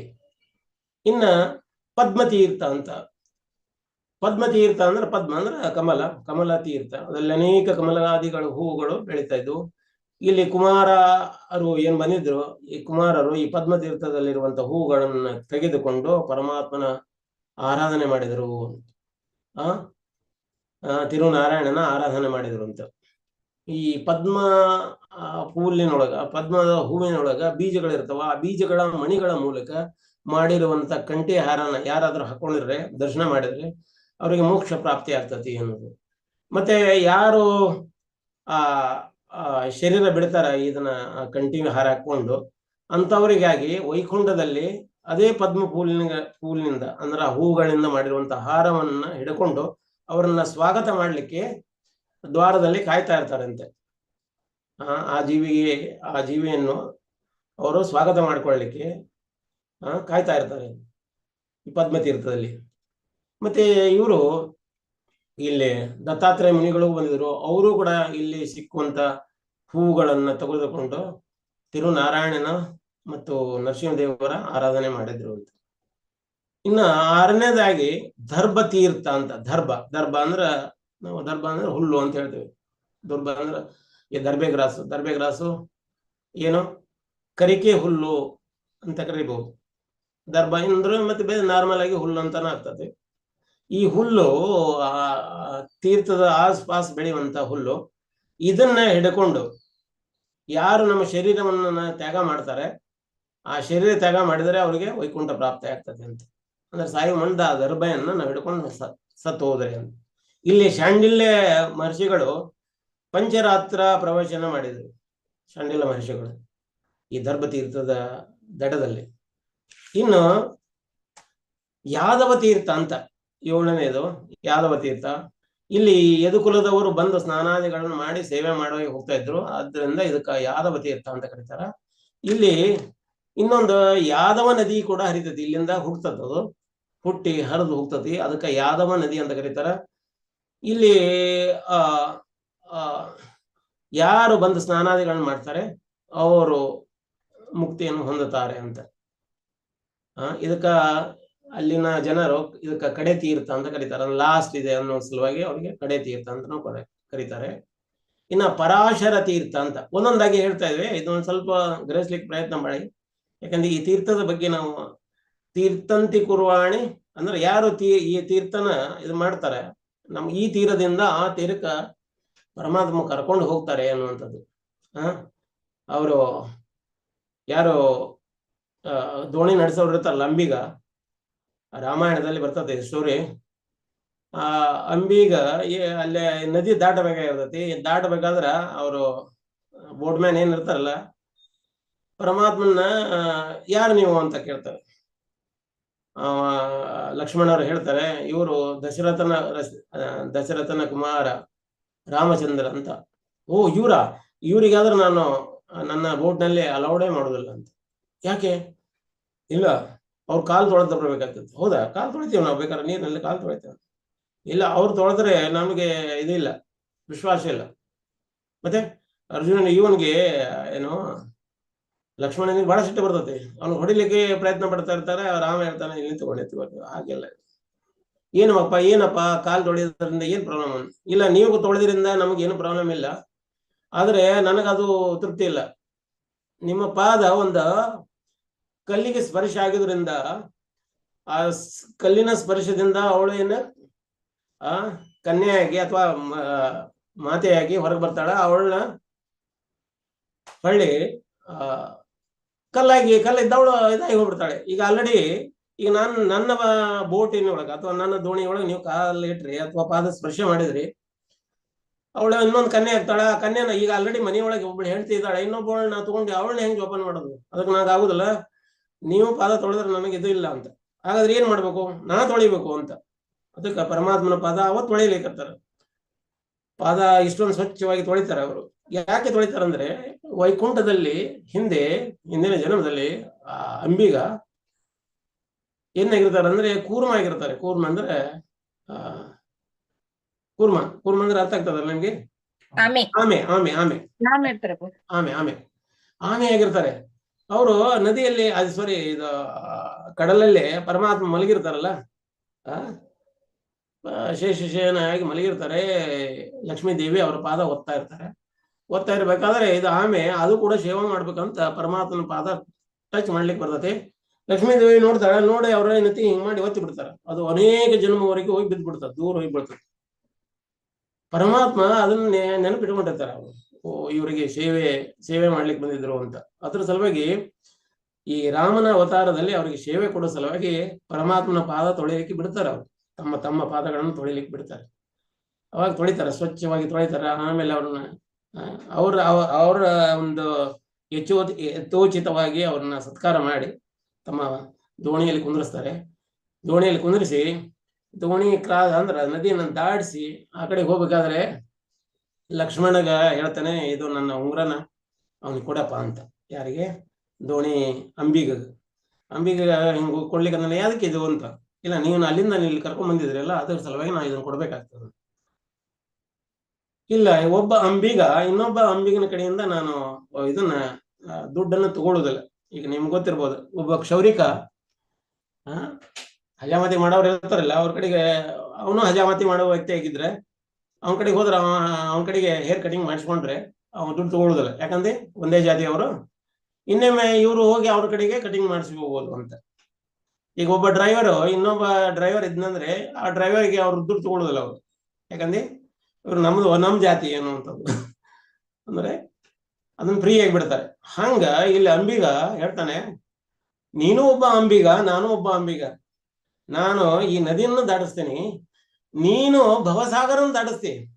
ನಾನು ಯಾವಾಗ ಭವಸಾಗರ ದಾಟಿ ಬರ್ಲಿಕ್ಕೆ ನೀವು ಅನುಕೂಲ ಮಾಡ್ತೀವೋ ಅವಾಗ ನೀನು ನನಗೆ ಕೊಡಬೇಕಾಗಿರುವಂತ ಏನು ಈ ದುಡ್ಡು ಇದೆಯಲ್ಲ ಅಲ್ಲಿ ಮುಕ್ತಾಯ ಆಗ್ತತಿ. ಅದಕ್ಕೆ ಇದು ದಯವಿಟ್ಟು ಬೇಡ ಅಂತ ಹೇಳ್ತಾರೆ ಅವ್ರು. ಯಾರೋ ಅಂಬಿಗ, ನೀನು ಒಬ್ಬ ಅಂಬಿಗ, ನಾನು ಒಬ್ಬ ಅಂಬಿಗ ಅಂತ. ಅಂದ್ರೆ ಯಾವುದು ಭವಸಾಗರನ್ನ ದಾಟಿಸ್ತಾರ ಯಾರು? ಭಗವಾನ್. ಅಂದ್ರೆ ಈ ತೀರದಿಂದ ಇನ್ನೊಂದು ತೀರಕ್ಕ ನಮ್ಮನ್ನ ಸಾಗಿಸ್ತಾರೆ. ಅದೇ ರೀತಿ ಸಾಗಿಸುವಂತದ್ದು ಈ ತೀರ್ಥ ಅಂತ. ಈ ತೀರ್ಥ ಅನ್ನುವಂಥ ಶಬ್ದದ ಅರ್ಥ ಈ ತೀರದಿಂದ ಇನ್ನೊಂದು ತೀರಕ್ಕೆ, ಅಂದ್ರೆ ಆ ಇನ್ನೊಂದು ತೀರ ಯಾವ್ದಂದ್ರೆ ಭಗವದ್ಧಾಮ ಅಂತ. ಆ ಭಗವದ್ಧಾಮಕ್ಕೆ ಮುಗಿಸುವಂಥದ್ದೇ ಈ ತೀರ್ಥ ಅಂತ. ಹಾಗೆ ಯಾದವ ತೀರ್ಥ ಅನ್ನೋರಲ್ಲಿ ಯಾದವೇಂದ್ರ ಅನ್ನುವಂಥವ್ರು ಬಂದು ರಾಜ ಅಲ್ಲೇ ತಪಸ್ಸೆ ಮಾಡಿದ್ರು. ತಪಸ್ಸೆ ಮಾಡಿ ಅವರು ವೈಕುಂಠಕ್ಕೆ ಹೋದ್ರು. ಇನ್ನ ಪರಾಶತೀರ್ಥ ಅಂತ. ಪರಾಶತೀರ್ಥರು ಪರಾಶರ ಮುನಿಗಳು ಯಾರು? ವ್ಯಾಸದೇವರ ತಂದೆಗಳು. ಅವರು ಪರಾಶರ ಸಂಹಿತ ಅಂತ ಬರೆದಿದ್ದಾರೆ ಅಗ್ರಿಕಲ್ಚರ್ ಬಗ್ಗೆ. ಅದು ಇವಾಗ ಅಗ್ರಿಕಲ್ಚರ್ ದೊಡ್ಡ ಬುಕ್ ಅದು. ಪರಾಶರ ಸಂಹಿತದಲ್ಲಿ ಅನೇಕ ಯಾವ ರೀತಿ ಅಗ್ರಿಕಲ್ಚರ್ ಮಾಡಬೇಕು, ಯಾವ ರೀತಿ ನಾವು ಗೋಸೇವನ ಮಾಡ್ಲಿಕ್ಕೆ ಆಗ್ತತಿ, ಅದಕ್ಕೆ ಬರುವಂತ ರೋಗಾದಿಗಳು ಅಥವಾ ಭೂಮಿಗೆ ಬೇಕಾಗಿರುವಂತ ಗೊಬ್ಬರ ಯಾವ ರೀತಿ ನಾವು ಕ್ರಿಯೇಟ್ ಮಾಡಬೇಕು, ಹಂಗ್ ಮಾಡ್ಬೇಕು. ಅಂದ್ರೆ ಈಗಿನ ಒಂದು ಆರ್ಟಿಫಿಷಿಯಲಿ ಮಾಡ್ತಾರಲ್ಲ ಕೆಮಿಕಲ್, ಅದು ಕೆಮಿಕಲ್ ಯುಕ್ತ ರಾಸಾಯನಿಕ ಯುಕ್ತವಾದ ಗೊಬ್ಬರಗಳನ್ನು ತಯಾರು ಮಾಡೋ ಅವಶ್ಯಕತೆ ಇಲ್ಲ ಅಂತ. ಅಂದ್ರೆ ಗಾಯದ ಮೂಲಕನ ನಾವು ಯಾವ ರೀತಿ ಗೊಬ್ಬರನ ತಯಾರು ಮಾಡ್ಲಿಕ್ಕೆ ಮೃತ್ತಿಕ ಜಲ ಅಂತ ಕರೀತಾರೆ. ಒಂದು ಆಕಳ ಸತ್ತೋತ ಅಂತಂದ್ರೆ ಅದನ್ನ ಒಂದು 3 ತಿಂಗಳ ಒಂದು ಇದ್ರೊಳಗ ಜಮೀನಿನಲ್ಲಿ ಮಾಡಿರುವಂತ ಜಾಗದಲ್ಲಿ ನೀರು ತುಂಬಿಸಿ ಅದ್ರೊಳಗ ಗೋಮೂತ್ರ ಮತ್ತು ಸಗಣಿಗಳನ್ನು ಕಲಿಸಿ ಆ ಶರೀರನ ಅದರಲ್ಲೇ ಬಿಡ್ತಾರೆ. 3 ತಿಂಗಳಾದ್ಮೇಲೆ ಅದರದ್ದು ಪಾದ, ಗೊರಸು ಮತ್ತು ಕೊಂಬು ಅವಷ್ಟು ಬಿಟ್ಟು ಉಳಿದು ಎಲ್ಲವೂ ಅದು ಮೆಲ್ಟ್ ಆಗಿ ಹೋಗ್ಬಿಡ್ತತಿ. ಆ ನೀರು ಇರ್ತದಲ್ಲ ಮೃತ ಜಲ ಅಂತ ಕರೀತಾರೆ. ಅದನ್ನ ಭೂಮಿಗೆ ಹಾಕೋದ್ರಿಂದ ಭೂಮಿ ಇಷ್ಟೊಂದು ಫಲವತ್ತಾಗಿ ಬೆಳೀತದೆ ಅಂದ್ರೆ ಇನ್ನೊಂದು ಬೇರೆ ವಸ್ತುಗಳು ಹಾಕುವ ಅವಶ್ಯಕತೆ ಇಲ್ಲ ಅಂತ. ಅದನ್ನ ಪರಾಶರ ಮುನಿಗಳು ಪರಾಶರ ಸಂಹಿತೆಯಲ್ಲಿ ಬರೆದಿದ್ದಾರೆ ಈ ಅಗ್ರಿಕಲ್ಚರ್ ಬಗ್ಗೆ. ಪರಾಶರ ಮುನಿಗಳ 2 ಪುಸ್ತಕಗಳು ಉಂಟು, ಇವಾಗ ನಾವು ಅಭ್ಯಾಸ ಮಾಡ್ಲಿಕ್ಕೆ ಸಿಗ್ತದೆ. ಅವರು ಪರಾಶರ ಮುನಿಗಳು ತಮ್ಮ ಶಿಷ್ಯರಾದ ಮೈತ್ರಿಯ ಮುನಿಗಳಿಗೆ ವಿಷ್ಣು ಪುರಾಣನ ಈ ತೀರ್ಥದ ಸಮೀಪದಲ್ಲಿ ಕುತ್ಕೊಂಡು ಹೇಳಿದರು, ಅದಕ್ಕೆ ಕಲಿಸಿದರು ಅವರಿಗೆ. ವಿಷ್ಣು ಪುರಾಣ. ಈಗ ವೈಷ್ಣವ ಸಂಪ್ರದಾಯದಲ್ಲಿ, ಶ್ರೀ ಸಂಪ್ರದಾಯದಲ್ಲಿ ಅವರಿಗೆ ಮೇನ್ ಬುಕ್ ಯಾವ್ದಪ್ಪ ಅಂದ್ರೆ ವಿಷ್ಣು ಪುರಾಣ. ಈಗ ನಮ್ಗೆ ಮೇನ್ ಬುಕ್ ಯಾವ ಹೇಳಿ? ನಮ್ದು ಭಗವದ್ಗೀತಾ, ಭಾಗವತಂ, ಚೈತನ್ಯ, ಕರೆಕ್ಟ್ ಅಲ್ಲ? ಅದೇ ರೀತಿ ಅವರಲ್ಲಿ ಶ್ರೀ ಸಂಪ್ರದಾಯದಲ್ಲಿ ಅವರ ಮೇನ್ ಬುಕ್ ಯಾವ್ದು ಅಂತಂದ್ರೆ ವಿಷ್ಣು ಪುರಾಣ. ಅವ್ರು ವಿಷ್ಣು ಪುರಾಣದ ಪ್ರಕಾರ ಅವರು ಅಭ್ಯಾಸ ಮಾಡ್ತಾರೆ. ಅವ್ರ ಜೀವನ ಶೈಲಿ ಅಥವಾ ಆರಾಧನಾ ಶೈಲಿ ವಿಷ್ಣು ಪುರಾಣ ಪ್ರಕಾರ ನಡೀತದೆ. ನಾವು ನಮ್ಮ ಗುರು ಮಹಾರಾಜರು ಈ ಕೇರಳದಲ್ಲಿ ಮತ್ತು ತಮಿಳುನಾಡಿನಲ್ಲಿ ಸೌತ್ ಇಂಡಿಯನ್ ಯಾತ್ರಕ್ಕೆ ಕರ್ಕೊಂಡು ಹೋಗಿದ್ರು. ಅಲ್ಲಿ ಹೋದಾಗ ಕೇರಳದಲ್ಲಿ ಒಂದು ಆದಿಕೇಶವ ಟೆಂಪಲ್ ಅಂತ ಅದ. ಆದಿಕೇಶವ ಟೆಂಪಲ್ಗೆ ಹೋಗಿದ್ವಿ ನಾವು. ಆದಿಕೇಶವ ಟೆಂಪಲ್ ಅಂದ ಕೂಡಲೇ ನಾವು ಕೇಶವ ಅಂದ ಕೂಡಲೇ ಕೃಷ್ಣ ಅಂತ. ಅಲ್ಲಿ ಆ ಕೇಶವ ಅಂದ್ರೆ ರಂಗನಾಥನ ಗತೆ ಅವರು ಮಲಗಿದ್ದಾರೆ, ಅವ್ರಿಗೆ ಆದಿಕೇಶವ ಅಂತ ಕರೀತಾರೆ ಅವರು. ನಾನು ಹಿರಿಯ ಭಕ್ತರಲ್ಲಿ ಕೇಳಿದೆ, ಪ್ರಭುಜಿ ಇದು ಏನಿದು ಆದಿಕೇಶವ ಅಂತ ಹೇಳ್ತಾರೆ, ಇವ್ರು ನೋಡಿದ್ರೆ ರಂಗನಾಥನ ಗತೆ ಮಲಗಿದ್ದಾರೆ, ಅನಂತ ಶಯನದ ರೂಪದಲ್ಲಿ ಮಲಗಿದ್ದಾರೆ, ಹೇಗೆ ಅರ್ಥ ಮಾಡ್ಕೊಳ್ಳೋದು ಅಂತ. ಅವ್ರು ಹೇಳಿದ್ರು, ಶ್ರೀ ಸಂಪ್ರದಾಯದಲ್ಲಿ ವಿಷ್ಣು ಪುರಾಣದಲ್ಲಿ ಬರುವಂತದ್ದು, ಪುರಾಣದಲ್ಲಿ ಬರುವಂತ ವರ್ಣನೆ ಏನಿದೆಲ್ಲ ಆ ವರ್ಣನೆ ಪ್ರಕಾರ ಕೇಶವ ಅಂದ್ರ ಅವ್ರು ರಂಗನಾಥನ ರೀತಿ ಒಳಗನ ಮಲಗಿರುವಂತದ್ದು. ಅವ್ರ ಕಾನ್ಸೆಪ್ಟ್ ಅದೇ. ನಮ್ಮಲ್ಲೇ ಭಾಗವತದಲ್ಲಿ, ಭಗವದ್ಗೀತಾದಲ್ಲಿ ಮತ್ತೆ ಚೈತನ್ಯ ಚರಿತಾಮೃತದಲ್ಲಿ, ಬ್ರಹ್ಮ ಸಂಹಿತದಲ್ಲಿ ಪರಮಾತ್ಮನ ವರ್ಣನೆ, ಅವರ ಗೋಲೋಕ ಧಾಮದ ವರ್ಣನೆಯನ್ನ ಕೊಟ್ಟಿದ್ದಾರೆ. ಅದನ್ನ ನಮ್ಮ ಚೈತನ್ಯ ಮಹಾಪ್ರಭುಗಳು ಆದಿಕೇಶವ ಟೆಂಪಲ್ ನಿಂದನ ತಮ್ಮದಿದ್ದಾರೆ. ಇದು ನಮ್ಗೇನು ಬ್ರಹ್ಮ ಸಂಹಿತ ಸಿಗ್ತತಿ, ಅದನ್ನ ಕಾಪಿ ಕೇರಳದ ಆದಿಕೇಶವ ಟೆಂಪಲ್ ಕುತ್ಕೊಂಡು ಅದನ್ನ ಸ್ವತಃ ತಮ್ಮ ಕೈಗಳ ಮೂಲಕ ಅದನ್ನ ಲಿಪಿ ಮಾಡಿಕೊಂಡು ಅದನ್ನ ತಮ್ಮಂದು ಆಮೇಲೆ ಅದನ್ನ ಪ್ರಚಾರ ಮಾಡಿದರು.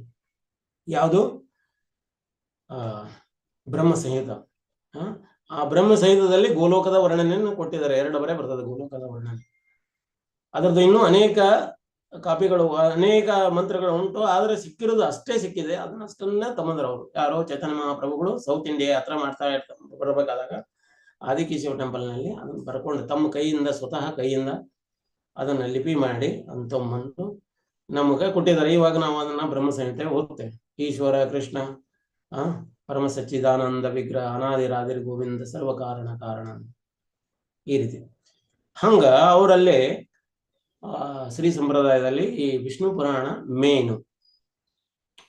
ಇನ್ನ ನಾರಾಯಣ ತೀರ್ಥ ಅಂತ ಐತಿ. ನಾರಾಯಣ ತೀರ್ಥ ಸ್ವಯಂ ನರನಾರಾಯಣರು, ನರನಾರಾಯಣ, ನರ ಅಂದ್ರೆ ಅರ್ಜುನ, ನಾರಾಯಣ ಅಂದ್ರೆ ಭಗವಾನ್, ಬಂದು ಅಲ್ಲಿ ಕುತ್ಕೊಂಡು ದಕ್ಷಿಣ ಭದ್ರದಲ್ಲಿ ಕುತ್ಕೊಂಡು ನಾರಾಯಣ ನರನಿಗೆ ಈ ಜ್ಞಾನವನ್ನ ಹಂಚ್ತಾರೆ. ಅದ್ರ ಸಲುವಾಗಿ ಅಲ್ಲಿ ನಾರಾಯಣ ತೀರ್ಥನು ಅನ್ನುವಂಥ ಜಾಗನೂ ಉಂಟು. ಇವು 7 ತೀರ್ಥಗಳ ಬಗ್ಗೆ. ಇನ್ನ ಹೋದ ಕ್ಲಾಸ್ನಲ್ಲಿ ನಿಮ್ಗೆ ಹೇಳಿದ್ನೋ ಇಲ್ಲ ಗೊತ್ತಿಲ್ಲ, ಅಕ್ಕ ತಂಗಿಯರ ಕೊಳದ ಬಗ್ಗೆ ಏನಾದ್ರು ಹೇಳಿದೇನೋ ನನಗೆ ನೆನಪಿಲ್ಲ. ನಿಮ್ಗೆ ಯಾವ್ದಾದ್ರು ನೆನಪಿದೆಯಾ? ಇಲ್ಲಲ್ಲ, ಅಕ್ಕ ತಂಗಿಯರ ಕೊಳದ ಬಗ್ಗೆ ಹೇಳಿಲ್ಲ ನಾನು. ಸರಿ, ನಾವಿವಾಗ ಇನ್ನೊಮ್ಮೆ ರಿಪೀಟ್ ಮಾಡ್ದಂಗ ಆಗ್ತದೆ. ಕೇಳಿದ್ರೆ ಇನ್ನೊಮ್ಮೆ ಕೇಳಿಸ್ಕೊಳ್ಳಿ. ಹರೇ ಕೃಷ್ಣ. ಅಕ್ಕ ತಂಗಿಯರ ಕೊಳ ಅಂತ ಇದೆ. ತಿರುನಾರಾಯಣರ ಟೆಂಪಲ್ ನಿಂದ ಅಥವಾ ಚೆಲುವನಾರಾಯಣನ ಟೆಂಪಲ್ ನಿಂದ ಸ್ವಲ್ಪ ದೂರದ ಒಂದು 3-4 ನಿಮಿಷ ನಡೆದು ಹೋದ್ರೆ ಆ ಕೊಳಗಳು ಸಿಗ್ತಾವ. ಒಂದು ಆಯತ ಆಕೃತಿ ಒಳಗೈತಿ, ಇನ್ನೊಂದು ಚೌಕಾಕೃತಿ ಒಳಗದ. ಅಗದಿ ಮೆಟ್ಟಲ್ಗಳ ಮೂಲಕ ಕಟ್ಟಿರುವಂತ ಒಂದು ತೀರ್ಥಗಳು ಅಥವಾ ಕೆರೆಗಳು. ಅದು ಅಕ್ಕ ತಂಗಿಯರ ಕೊಳ ಅಥವಾ ತೀರ್ಥ ಅಂತ ಯಾಕೆ ಕರೀತಾರ ಅಂದ್ರೆ, 2 ಅಕ್ಕ ತಂಗಿಯರಿದ್ರು. ಅವರು ಮೈಸೂರಿನ ರಾಜ ಚೆಲುವರಶ ಅಂತ ಒಬ್ರು, ಚೆಲುವರಶನ ಮಕ್ಕಳು ಇವರು ರಾಜಕುಮಾರಿಯರು. ರಾಜ ಏನ್ ಮಾಡಿದ, ಮಕ್ಕಳಿಗಾಗಿ ಖರ್ಚು ಮಾಡ್ಲಿಕ್ಕೆ, ಧರ್ಮ ಕಾರ್ಯಕ್ಕೆ ಉಪಯೋಗ ಮಾಡ್ಲಿಕ್ಕೆ ಆಗಿ ಅವ್ರಿಗೆ ಒಂದಿಷ್ಟು ಹಣ ಕೊಟ್ರು. ಇದನ್ನ ತಗೊಳ್ಳಿ, ನೀವು ಯಾವ್ದಾದ್ರು ಧರ್ಮ ಕಾರ್ಯಗಳನ್ನ ಮಾಡಿ. ಸರಿ, ಇವ್ರು ತಂಗಿ ತಗೊಂಡು ಎಲ್ಲಾ ಅಮೌಂಟ್ ಅನ್ನು ಕೊಟ್ಟು ಇದಷ್ಟು ಕೆರೆ ಕಟ್ಲಿಕ್ಕಾಗಿ ಉಪಯೋಗ ಮಾಡಿ ಅಂತ. ಯಾವಾಗ ಅದನ್ನ ಕೆರೆ ಕಟ್ಲಿಕ್ಕೆ ಉಪಯೋಗ ಮಾಡ್ಲಿಕ್ಕೆ ಹತ್ತಿದ್ರು, ಒಳ್ಳೆ ಕೆರೆ ಕಟ್ಟಿದ್ರು. ಇನ್ನು ಅಕ್ಕನ ಕೆರೆ ಅಕ್ಕ ಏನ್ ಮಾಡಿದ್ಲು, ಅಕೌಂಟ್ ಇಟ್ಲ ಅದ್ರಾಗ. ಈ ಕೆರೆಗೆ ಇಷ್ಟ ಉಪಯೋಗ ಆಗ್ಬೇಕು, ಇನ್ನೊಂದಿಷ್ಟು ನನ್ನ ಕಡೆಗೆ ಒಂದಿಷ್ಟು ಉಳಿಬೇಕು, ನನ್ನ ಖರ್ಚಿಗಾಗಿನೂ ಇರಬೇಕು ಹಣ ಅಂತ ಕ್ಯಾಲ್ಕುಲೇಷನ್ ಮಾಡಿಲ್ಲ ಅವು. ಎಷ್ಟು ಖರ್ಚಾಗ್ತದೆ ಏನಾಗ್ತದೆ ಅಂತ. ಯಾವಾಗ ಕ್ಯಾಲ್ಕುಲೇಷನ್ ಮನೋಭಾವ ಬಂತು, ಆ ನೀರೇನೈತಲ್ಲ ಮಲಿನ ಆಯ್ತು ಅಂತ. ಆ ಅಕ್ಕ ತಂಗಿಯರ ಕೆರೆಗೆ ನೀರಿನ ಸ್ರೋತ ಏನೈತಲ್ಲ ಒಂದೇ ಅದು. ಒಂದು ಗುಡ್ಡದಿಂದ ನೀರು ಅದು ಬರ್ತೈತಿ. ಆ ಗುಡ್ಡ ಅದು ನರಸಿಂಹದೇವರ ಬೆಟ್ಟದಿಂದ ನೀರು ಬರ್ತೈತಿ. ಆ ಕೆರೆನ ತುಂಬಿಕೊಳ್ತೈತಿ. ಫಸ್ಟ್ ತಂಗಿ ಕೆರೆ ತುಂಬಿಕೊಳ್ತೈತಿ, ಅಕ್ಕನ ಕೆರೆಗೆ ನೀರು ಬರ್ತೈತಿ. ಅದರ ಕೆರೆ ಪಿನ್ಸ್ ಪಾಂಡ್ಸ್ ಅಂದ್ರೆ ಅವಳಿ ಕೆರೆಗಳು. ಒಂದು ಕೆರೆ ತುಂಬಿ ಆದ್ಮೇಲೆ ಇನ್ನೊಂದು ಕೆರೆ ತುಂಬಿಕೊಳ್ತದೆ. 20 ಮೀಟರ್ ಡಿಸ್ಟೆನ್ಸ್ ಅದ. 20 ಮೀಟರ್ ಅದರ ನಡುವಿರುವಂತ ಜಾಗ. ಅದು ಒಂದು ಸಿಹಿ ನೀರಾಗ್ಯದ, ಇನ್ನೊಂದು ಖಾರ ಇದೆ ನೀರು. ಖಾರದ ಒಂದು ನೀರು ಎಂದಿದೆ ತಿರುನಾರಾಯಣನಿಗಾಗಿ ತಂಗಿಯ ನೀರನ್ನ ತಿರುನಾರಾಯಣ ಸೇವೆಗಾಗಿ ಉಪಯೋಗ ಮಾಡ್ತಾರೆ. ಕುಡಿಲಿಕ್ಕೂ ಯೋಗ್ಯ ಅದ, ಕುಡಿಲಿಕ್ಕೂ ಉಪಯೋಗ ಮಾಡ್ತಾರೆ. ಈ ಅಕ್ಕನ ಕೆರೆಯ ನೀರನ್ನ ಬಟ್ಟೆ ಒಗಿಲಿಕ್ಕೆ, ಸ್ನಾನ ಮಾಡ್ಲಿಕ್ಕೆ ಉಪಯೋಗ ಮಾಡ್ತಾರೆ. ಅಂದ್ರೆ ನಾವು ಯಾವಾಗ ಭಗವಾನನ ಸೇವೆಗಾಗಿ ಬಳಸುವಂತ ಹಣ ನಾವು ಕ್ಯಾಲ್ಕುಲೇಷನ್ ಮಾಡಿದರೆ ಆ ಕ್ಯಾಲ್ಕುಲೇಷನ್ ಕೂಡ ತಪ್ಪಾಗ್ತದೆ ಅಂತ. ಪರಮಾತ್ಮನಿಗಾಗಿ ಉಪಯೋಗ ಮಾಡಬೇಕು ಅಂತ. ಯಾವುದು ಪರಮಾತ್ಮ ಕೊಟ್ಟಿದ್ದನ್ನ ಕೆರೆಯ ನೀರನ್ನು ಕೆರೆಗೆ ಚೆಲ್ಲಿ ವರವ ಪಡೆಯುವರಂತೆ ಕಾಣಿರು. ಪುರಂದರದಾಸರು ತಮ್ಮ ಭಜನದಲ್ಲಿ ಹೇಳ್ತಾರೆ, ಕೆರೆಯ ನೀರನ್ನು ಕೆರೆಗೆ ಚೆಲ್ಲಿ ವರವ ಪಡೆದವರಂತೆ ಕಾಣಿರು. ಹಾಗೆ ನಾವು ಗಂಗಾ ಮಾತೆಯನ್ನು ಪೂಜೆ ಮಾಡ್ಬೇಕಾದ್ರೆ ಏನ್ ಮಾಡ್ಬೇಕು? ಗಂಗೆ ನೀರನ್ನ ಎತ್ತಿ ಗಂಗೆಗೆ ನಾವು ಅರ್ಪಣೆ ಮಾಡ್ಬೇಕು. ಹೇ ಗಂಗಮ್ಮ, ನೀವು ಈ ನೀರನ್ನು ತಗೊಳ್ಳಿ, ನಿಮ್ಗೆ ಅರ್ಪಣೆ ಮಾಡಿದ್ವಿ, ನನಗೆ ವರ ಕರುಣೆ ಮಾಡಿ ಅಂತ. ಹಂಗ ಪರಮಾತ್ಮ ಕೊಟ್ಟಿರುವಂತ ವಸ್ತುಗಳನ್ನ ಪರಮಾತ್ಮನಿಗಾಗಿ ಕೊಡೋದು. ಈಗ ಹೇಗೆಪ್ಪ ಅಂದ್ರೆ ಇನ್ನೊಂದು ಎಕ್ಸಾಂಪಲ್ ನೋಡೋಣ. ಅಪ್ಪಂದು ಬರ್ತ್ಡೇ ಇದೆ. ಮಗ ಏನ್ ಮಾಡ್ತಾನೆ? ಅಪ್ಪನ ಶರ್ಟಿನ ಕಿಸೆಯಿಂದ ಹಣ ತಗೊಳ್ತಾನೆ, 100 ರೂಪಾಯಿ. ಹೋಗಿ ಬಜಾರಕ್ಕೆ ಹೋಗಿ ಒಂದು ಪೆನ್ ಖರೀದಿ ಮಾಡ್ಕೊಂಡ್ ಬರ್ತಾನೆ. ಪೆನ್ ಖರೀದಿ ಮಾಡಿಕೊಂಡು, ಅಪ್ಪ ನಿನ್ನ ಬರ್ತ್ಡೇಗೆ ಇದು ನನ್ನ ಪೆನ್ ಗಿಫ್ಟ್ ಅಂತ. ಅಪ್ಪನಿಗೆ ಏನಿಸ್ತದ? ವಾ, ನನ್ನ ಮಗ ನನಗೊಂದು ಗಿಫ್ಟ್ ಕೊಟ್ಟನ ಅಂತ. ರೊಕ್ಕ ಯಾರ್ದು? ದುಡ್ಡು ಯಾರ್ದು? ಅಪ್ಪನದು. ಅಪ್ಪನ ಕಿಸೆಯಿಂದನೇ ಎತ್ಕೊಂಡು ಹೋಗಿದ್ದಾನ. ಕೊಟ್ಟಿದ್ದ ಯಾರಿಗೆ? ಅಪ್ಪನಿಗೆ ಕೊಟ್ಟಿದ್ದಾನೆ. ಹಂಗೆ ನಾವ್ ಏನೇನೇ ತಗೊಂಡ್ರು ಕೂಡ ಈ ಜಗತ್ತಿನೊಳಗ ಅದು ಎಲ್ಲ ಭಗವಾನಂದೇ. ಭಗವಾನನ ವಸ್ತುಗಳು ಭಗವಾನನಿಗಾಗಿ ಅರ್ಪಣೆ ಮಾಡಬೇಕಾಗ್ತದೆ. ಅರ್ಪಣೆ ಮಾಡಿ ಭಗವಾನನಿಂದನೇ ನಾವು ವರ ಪಡ್ಕೊಳ್ಬೇಕು. ಹೇ ಭಗವಾನ್, ನಿನ್ನ ವಸ್ತುಗಳನ್ನು ನಿನಗೆ ಕೊಟ್ಟು ನಿನ್ನಿಂದ ನಾವು ವರ ಪಡ್ಕೊಳ್ತಾ ಇದ್ದೇವೆ. ಈ ಜಗತ್ತಿನೊಳಗ ನಾವು ಏನನ್ನು ಶೂನ್ಯ ಅಂದ್ರೆ ಕೈಯಿಂದ ಯಾವ ವಸ್ತುಗಳನ್ನು ನಾವು ಸೃಷ್ಟಿ ಮಾಡ್ಲಿಕ್ಕೆ ಆಗುದಿಲ್ಲ. ಎಲ್ಲ ಮಾಡಿರೋ ಪರಮಾತ್ಮ ಮಾಡಿರುವಂತ ವಸ್ತುಗಳೇ. ಪ್ರಭುಪಾದವರು ಅಮೆರಿಕದಲ್ಲಿ ಅವ್ರ ಶಿಷ್ಯರ ಜೊತೆಗೆ ಹೋಗ್ತಾ ಇರ್ಬೇಕಾದ್ರೆ ಒಂದು ಗ್ಲಾಸ್ ಹೌಸ್ ಕಾಣುತ್ತೆ, ದೊಡ್ಡ ಗ್ಲಾಸ್ ಹೌಸ್ ಕಾಣುತ್ತೆ. ಮತ್ತೆ ಅದ್ರ ಪಕ್ಕಕ್ಕೆ ಇನ್ನೊಂದು ಗ್ಲಾಸ್ ಫ್ಯಾಕ್ಟರಿ ಕಾಣ್ತಾ ಇತ್ತು. ಪ್ರಭುಪಾದ ಅವರಿಗೆ ಅವರ ಶಿಷ್ಯರು ಹೇಳ್ತಿದ್ರು, glass factory Prabhupada, glass factory. ಮತ್ತೆ ಅವ್ರ ಪರಿಚಯನೂ ಮಾಡಿದ್ರು. ಅವ್ರ ಓನರ್ ಜೊತೆಗೆ ಮಾತಾಡ್ಲಿಕ್ಕತ್ತಿದ್ರು. ಓನರ್ಗೆ ಇವ್ ಪ್ರಭುಪಾದ ಡೈರೆಕ್ಟ್ ಹೇಳ್ತಾರೆ, ನೀವು ಕಳ್ರು ಅಂತ. ನಾವೇನ್ ಕಳ್ಳು ಮಾಡಿದೇವೆ ಅಂತ. ಪರಮಾತ್ಮ ಕೊಟ್ಟಿರುವಂತಹ ಸ್ಯಾಂಡ್ ಅನ್ನು ತಗೊಂಬಂದು ಆ ಸ್ಯಾಂಡ್ ಅನ್ನ ಗರಂ ಮಾಡಿ ಅದನ್ನ ಮೆಲ್ಟ್ ಮಾಡಿ ನೀವು ಗ್ಲಾಸ್ ಮಾಡ್ತಾ ಇದ್ರಿ. ನಿಮ್ಮಿಂದ ನೀವೇನ್ ಮಾಡಿದ್ರಿ ಅಂತ. ಅಂದ್ರೆ ನೀವು ಪರಮಾತ್ಮನ ವಸ್ತುಗಳನ್ನ ಕಳು ಮಾಡಿ ನಮ್ದು ಅಂತ ಹೇಳ್ಕೊಳ್ತೀರಿ, ನಮ್ದು ಅಂತ ಸೀಲ್ ಹಾಕೊಳ್ತೀವಲ್ಲ. ಅದಕ್ಕೆ ನಾವ್ ಯಾವ್ದನ್ನ ಏನೇ ಮಾಡಿದ್ರು ನಮ್ದು ಅಂತ ಅಲ್ಲ, ಅದು ಎಲ್ಲ ಪರಮಾತ್ಮನದ್ದು ಅಂತ. ಹಿಂಗ ಪರಮಾತ್ಮನ ವಸ್ತುಗಳನ್ನ ಪರಮಾತ್ಮನಿಗೆ ಅರ್ಪಣೆ ಮಾಡಬೇಕು ಅನ್ನುವಂಥದ್ದು ಸಂಗಿ ಅನ್ನ ಅಗದಿ ಮನಮುಟ್ಟುವ ರೀತಿ ಒಳಗ ಸೇವೆಯ ಮೂಲಕ ಪ್ರಚಾರ ಮಾಡಿದ್ರು. ಅದರ ಸಲುವಾಗಿ ಇವತ್ತಿನವರೆಗೂ ಆ ಕೆರೆಗಳು ಫೇಮಸ್ ಆಗ್ಯದವು. ಇನ್ನು ಇಲ್ಲಿ ಹಂಪಿ ಒಳಗೋದ್ರೆ ನೀವು ಅಕ್ಕ ತಂಗಿಯರ್ ಕಲ್ಲ ಅಂತದವು, ಎದುರು ಬದರಾಗಿರುವಂತ ಕಲ್ಲುಗಳು ನೀವು ಹಂಪಿಯಲ್ಲಿ ನೋಡಬಹುದು, ಕಾಣಬಹುದು. ಹಂಗ ಬೇರೆ ಬೇರೆ ಕಡೆ ಬೇರೆ ಬೇರೆ ರೀತಿ ಒಳಗೆ ಸೇವೆ ಮಾಡಿದವ್ರ ಹೆಸರು ಅವ್ರು ಸ್ಥಿರವಾಗಿ ಉಳಿದಿದವು, ನಮಗೆ ಉದಾಹರಣೆಯಾಗಿ ಕಾಣ್ತದ. ಹಂಗ ನಾವು ಯಾವುದೇ ಸೇವೆಯನ್ನು ಮಾಡೋದಾದ್ರೂ ಕೂಡ ನಿಸ್ವಾರ್ಥ ಸೇವೆಯಾಗಿ ಮಾಡಬೇಕು ಅಂತ. ಈಗ ನಾವು ಏನೋ ಸೇವೆ ಮಾಡಿದ್ರು, ಈಗ ನಾವು ಮಾಲ ಮಾಡ್ತಾ ಇದೀವಿ, ಬೇರೆದವ್ರು ಹೇಳ್ತಾರೆ ಒಳ್ಳೇದು ಹೇಳ್ತಾ ಇದಾರೆ, ಒಳ್ಳೇದಾಗ್ತದೆ ಅನ್ನುವಂಥದ್ದು ಅವರು ಗ್ಲೋರಿಫೈ ಮಾಡ್ತಾರೆ ಅನ್ನೋ ಸಲುವಾಗಿ ನಾವು ಸೇವೆ ಮಾಡೋದಲ್ಲ. ಒನ್ ಟೈಮ್ ಮಂದಿರದಲ್ಲಿ ಒಬ್ಬ ವ್ಯಕ್ತಿ ಬಂದು ನಾನು ಎಲ್ಲ ಒಳ್ಳೆ ಓದಿದ್ದೀನಿ, ಒಳ್ಳೆ ಕಂಪನಿ ಒಳಗೆ ಮ್ಯಾನೇಜರ್ ಇದ್ದೆ, ನನಗೇನಾದ್ರು ಸೇವೆ ಕೊಡಿ, ನಾವು ಸೇವೆ ಮಾಡ್ತೇನೆ ಅಂತ. ಆಯ್ತಪ್ಪ ಬನ್ನಿ. ಅಲ್ಲೆಲ್ಲ ಹೂವಿನ ಹಾರ ತಯಾರು ಮಾಡ್ತಾ ಇದ್ರು. ಹೂವಿನ ಹಾರ ತಯಾರು ಮಾಡಲ್ಲಿ ಇವ್ರಿಗೆ ಒಂದು ಸೂಜಿ ದಾರ ಕೊಟ್ರು, ಮಾಡಿ ನೀವು ಹೂವಿನ ಹಾರ ಅಂತ. ಇಂಥದ್ದೆಲ್ಲ ಇಂಥ ಸೇವೆ ಕೊಡಬೇಡಿ, ನನಗೆ ಯಾವ್ದಾರ ಒಂದು ಮ್ಯಾನೇಜರ್ ಪೋಸ್ಟ್ ಇದ್ರು ಕೊಡಿ, ಅದನ್ನ ನಾವು ಮಾಡ್ತೇನೆ ಅಂತ. ಅವರು ಇನ್ನೊಬ್ಬ ಬ್ರಹ್ಮಚಾರಿ ಹೇಳಿದ್ರು, ಇಲ್ಲಿ ಇದಕ್ಕಿಂತ ದೊಡ್ಡ ಸೇವೆ ಮತ್ತೊಂದಿಲ್ಲ. ಯಾಕಂದ್ರೆ ನಮ್ಮ ಏನು ಗೋಪಿಯರು ಅದರಲ್ಲ, ಆ ಗೋಪಿಯರು ಮಾಡಿರುವಂತ ಸೇವೆ ಇದು ಅತ್ಯುನ್ನತವಾದ ಸೇವೆ. ಜಗತ್ತಿನೊಳಗೆ ಇದಕ್ಕಿಂತ ದೊಡ್ಡ ಸೇವೆ ಯಾವುದೇ ಇಲ್ಲ. ಇದಕ್ಕಿಂತ ದೊಡ್ಡ ಸೇವೆ ಈ ಜಗತ್ತಿನೊಳಗೆ ಯಾವುದೇ ಇಲ್ಲ. ನೀನು ಕೊಡ್ಬೇಕಾಗಿರೋ ಮ್ಯಾನೇಜರ್ ಪೋಸ್ಟ್ ಏನೂ ಇಲ್ಲ, ನೀವು ಹೋಗ್ರಿ ಮನೆಗೆ ಅಂತ. ಯಾವುದೇ ಒಂದು ನಿಮ್ಮನ್ನು ಸೇವೆ ಅಂತ ನಾವು ಅನ್ಕೊಳ್ಬಾರ್ದು. ಒಂದು ಕಸ ಹೊಡೆಯೋದ್ರಿಂದ ಮೂಲಕ, ಬಚ್ಚಲ ತೊಳೆಯೋದ್ರಿಂದ ಮೂಲಕ, ಟಾಯ್ಲೆಟ್ ರೂಮ್ ತೊಳೆಯೋದ್ರ ಮೂಲಕ, ಈವನ್ ಭಗವಾನನ ಆರತಿ ಮಾಡುವ ಸೇವಾ ಏನದಲ್ಲ ಅದು ಕೂಡ ಈಕ್ವಲ್ ಅಂತ ಪ್ರಭುಪಾದರು ಹೇಳ್ತಾರೆ. ಯಾವುದನ್ನು ನಾವು ತುಚ್ಛವಾಗಿ ಕಾಣುವಂಗಿಲ್ಲ. ಪರಮಾತ್ಮನಿಗಾಗಿ ಒಂದು ಗ್ಲಾಸ್ ನೀರು ಎತ್ತಿ ಕೊಟ್ಟರು ಕೂಡ ಪರಮಾತ್ಮ ಏನ್ ಮಾಡ್ತಾರೆ, ಭಗವಾನ್ ಏನ್ ಮಾಡ್ತಾರೆ, ಅದನ್ನ ಒಂದು ಅಕೌಂಟ್ನೊಳಗ ಹಾಕಿಟ್ಬಿಡ್ತಾರೆ. ಈ ನೋಡಿ ಅವರ ಕೂರ್ಮ ಆಮೆ ಏನ್ ಮಾಡ್ತಾವ, ಪರಮಾತ್ಮ ಸೇವೆ ಮಾಡ್ಬೇಕಂತ ಪಾದ ಹತ್ರ ಬಂದಾಗ ಲಕ್ಷ್ಮೀ ದೇವಿ ಹಿಂಗ ಸರಿಸ್ಬಿಟ್ಟಿದ್ರು. ಸರಿಸಿದ್ರೆ ಎಷ್ಟೋ ಕರೋಡೋ ಜನ ದೂರ ತನಕ ಹೋಗಿ ಬಿದ್ದಿದ್ರು. ಅವ್ರ ಅಷ್ಟೊಂದು ಜನ ಎತ್ತಿ ಬರ್ಬೇಕಾದ್ರ ಇಲ್ಲೇ ರಾಮನಾಗಿ ಭಗವಾನ್ ಬಂದ್ರು. ಆ ಅವತಾರದಲ್ಲಿ ಪರಮಾತ್ಮ ಅವರಿಗೆ ಸೇವೆ ಕೊಟ್ಟರು ಅಂತ. ಅದಕ್ಕೆ ಯಾವುದೇ ಒಂದು ಸಣ್ಣ ಸೇವೆ ಅನ್ನುವಂಥದ್ದನ್ನ ಅನ್ಕೊಳ್ಬಾರ್ದು ನಾವು. ಯಾವುದೇ ಸೇವೆ ಸಿಗ್ತದೆ, ಯಾವ ಸೇವೆ ಸಿಕ್ಕಾಗ ಮಾತ್ರ ಅದನ್ನ ಒಳ್ಳೆ ರೀತಿಗೆ ನಾವು ಗ್ರ್ಯಾಬ್ ಮಾಡ್ಬೇಕು, ಒಳ್ಳೆ ರೀತಿ ನಾವು ತಗೊಳ್ಬೇಕು. ಅದನ್ನ ಮನಮುಟ್ಟುವ ರೀತಿ ಒಳಗೆ ನಾವು ಅದನ್ನು ಸೇವೆ ಮಾಡಬೇಕು. ಅಂದ್ರೆ ಸೇವೆ ಮಾಡಿದ್ರೆ ಮಾತ್ರ ನಾವು ನೋಡಿ, ಡಿಸಿಪ್ಲಿನ್ ಇಸ್ ದ ಡಿಸಿಪಲ್ ಅಂತ. ಯಾರು ಡಿಸಿಪ್ಲಿನ್, ಶಿಸ್ತಿನಿಂದ ಶಿಷ್ಯರಾಗಿರ್ಬೇಕು ಅಂತ. ನಾವು ಏನನ್ನೋ ಅದರಿಂದ ಗ್ರಹಿಸಬಾರ್ದು ಅಂತ. ಒಮ್ಮೆ ಒಬ್ಬ ಗುರು ಶಿಷ್ಯನಿಗೆ ಹೇಳಿದ್ರು, ಹೋಗಪ್ಪ ನೀನಲ್ಲಿ ಪ್ರಚಾರ ಮಾಡೋ ಅಂತ.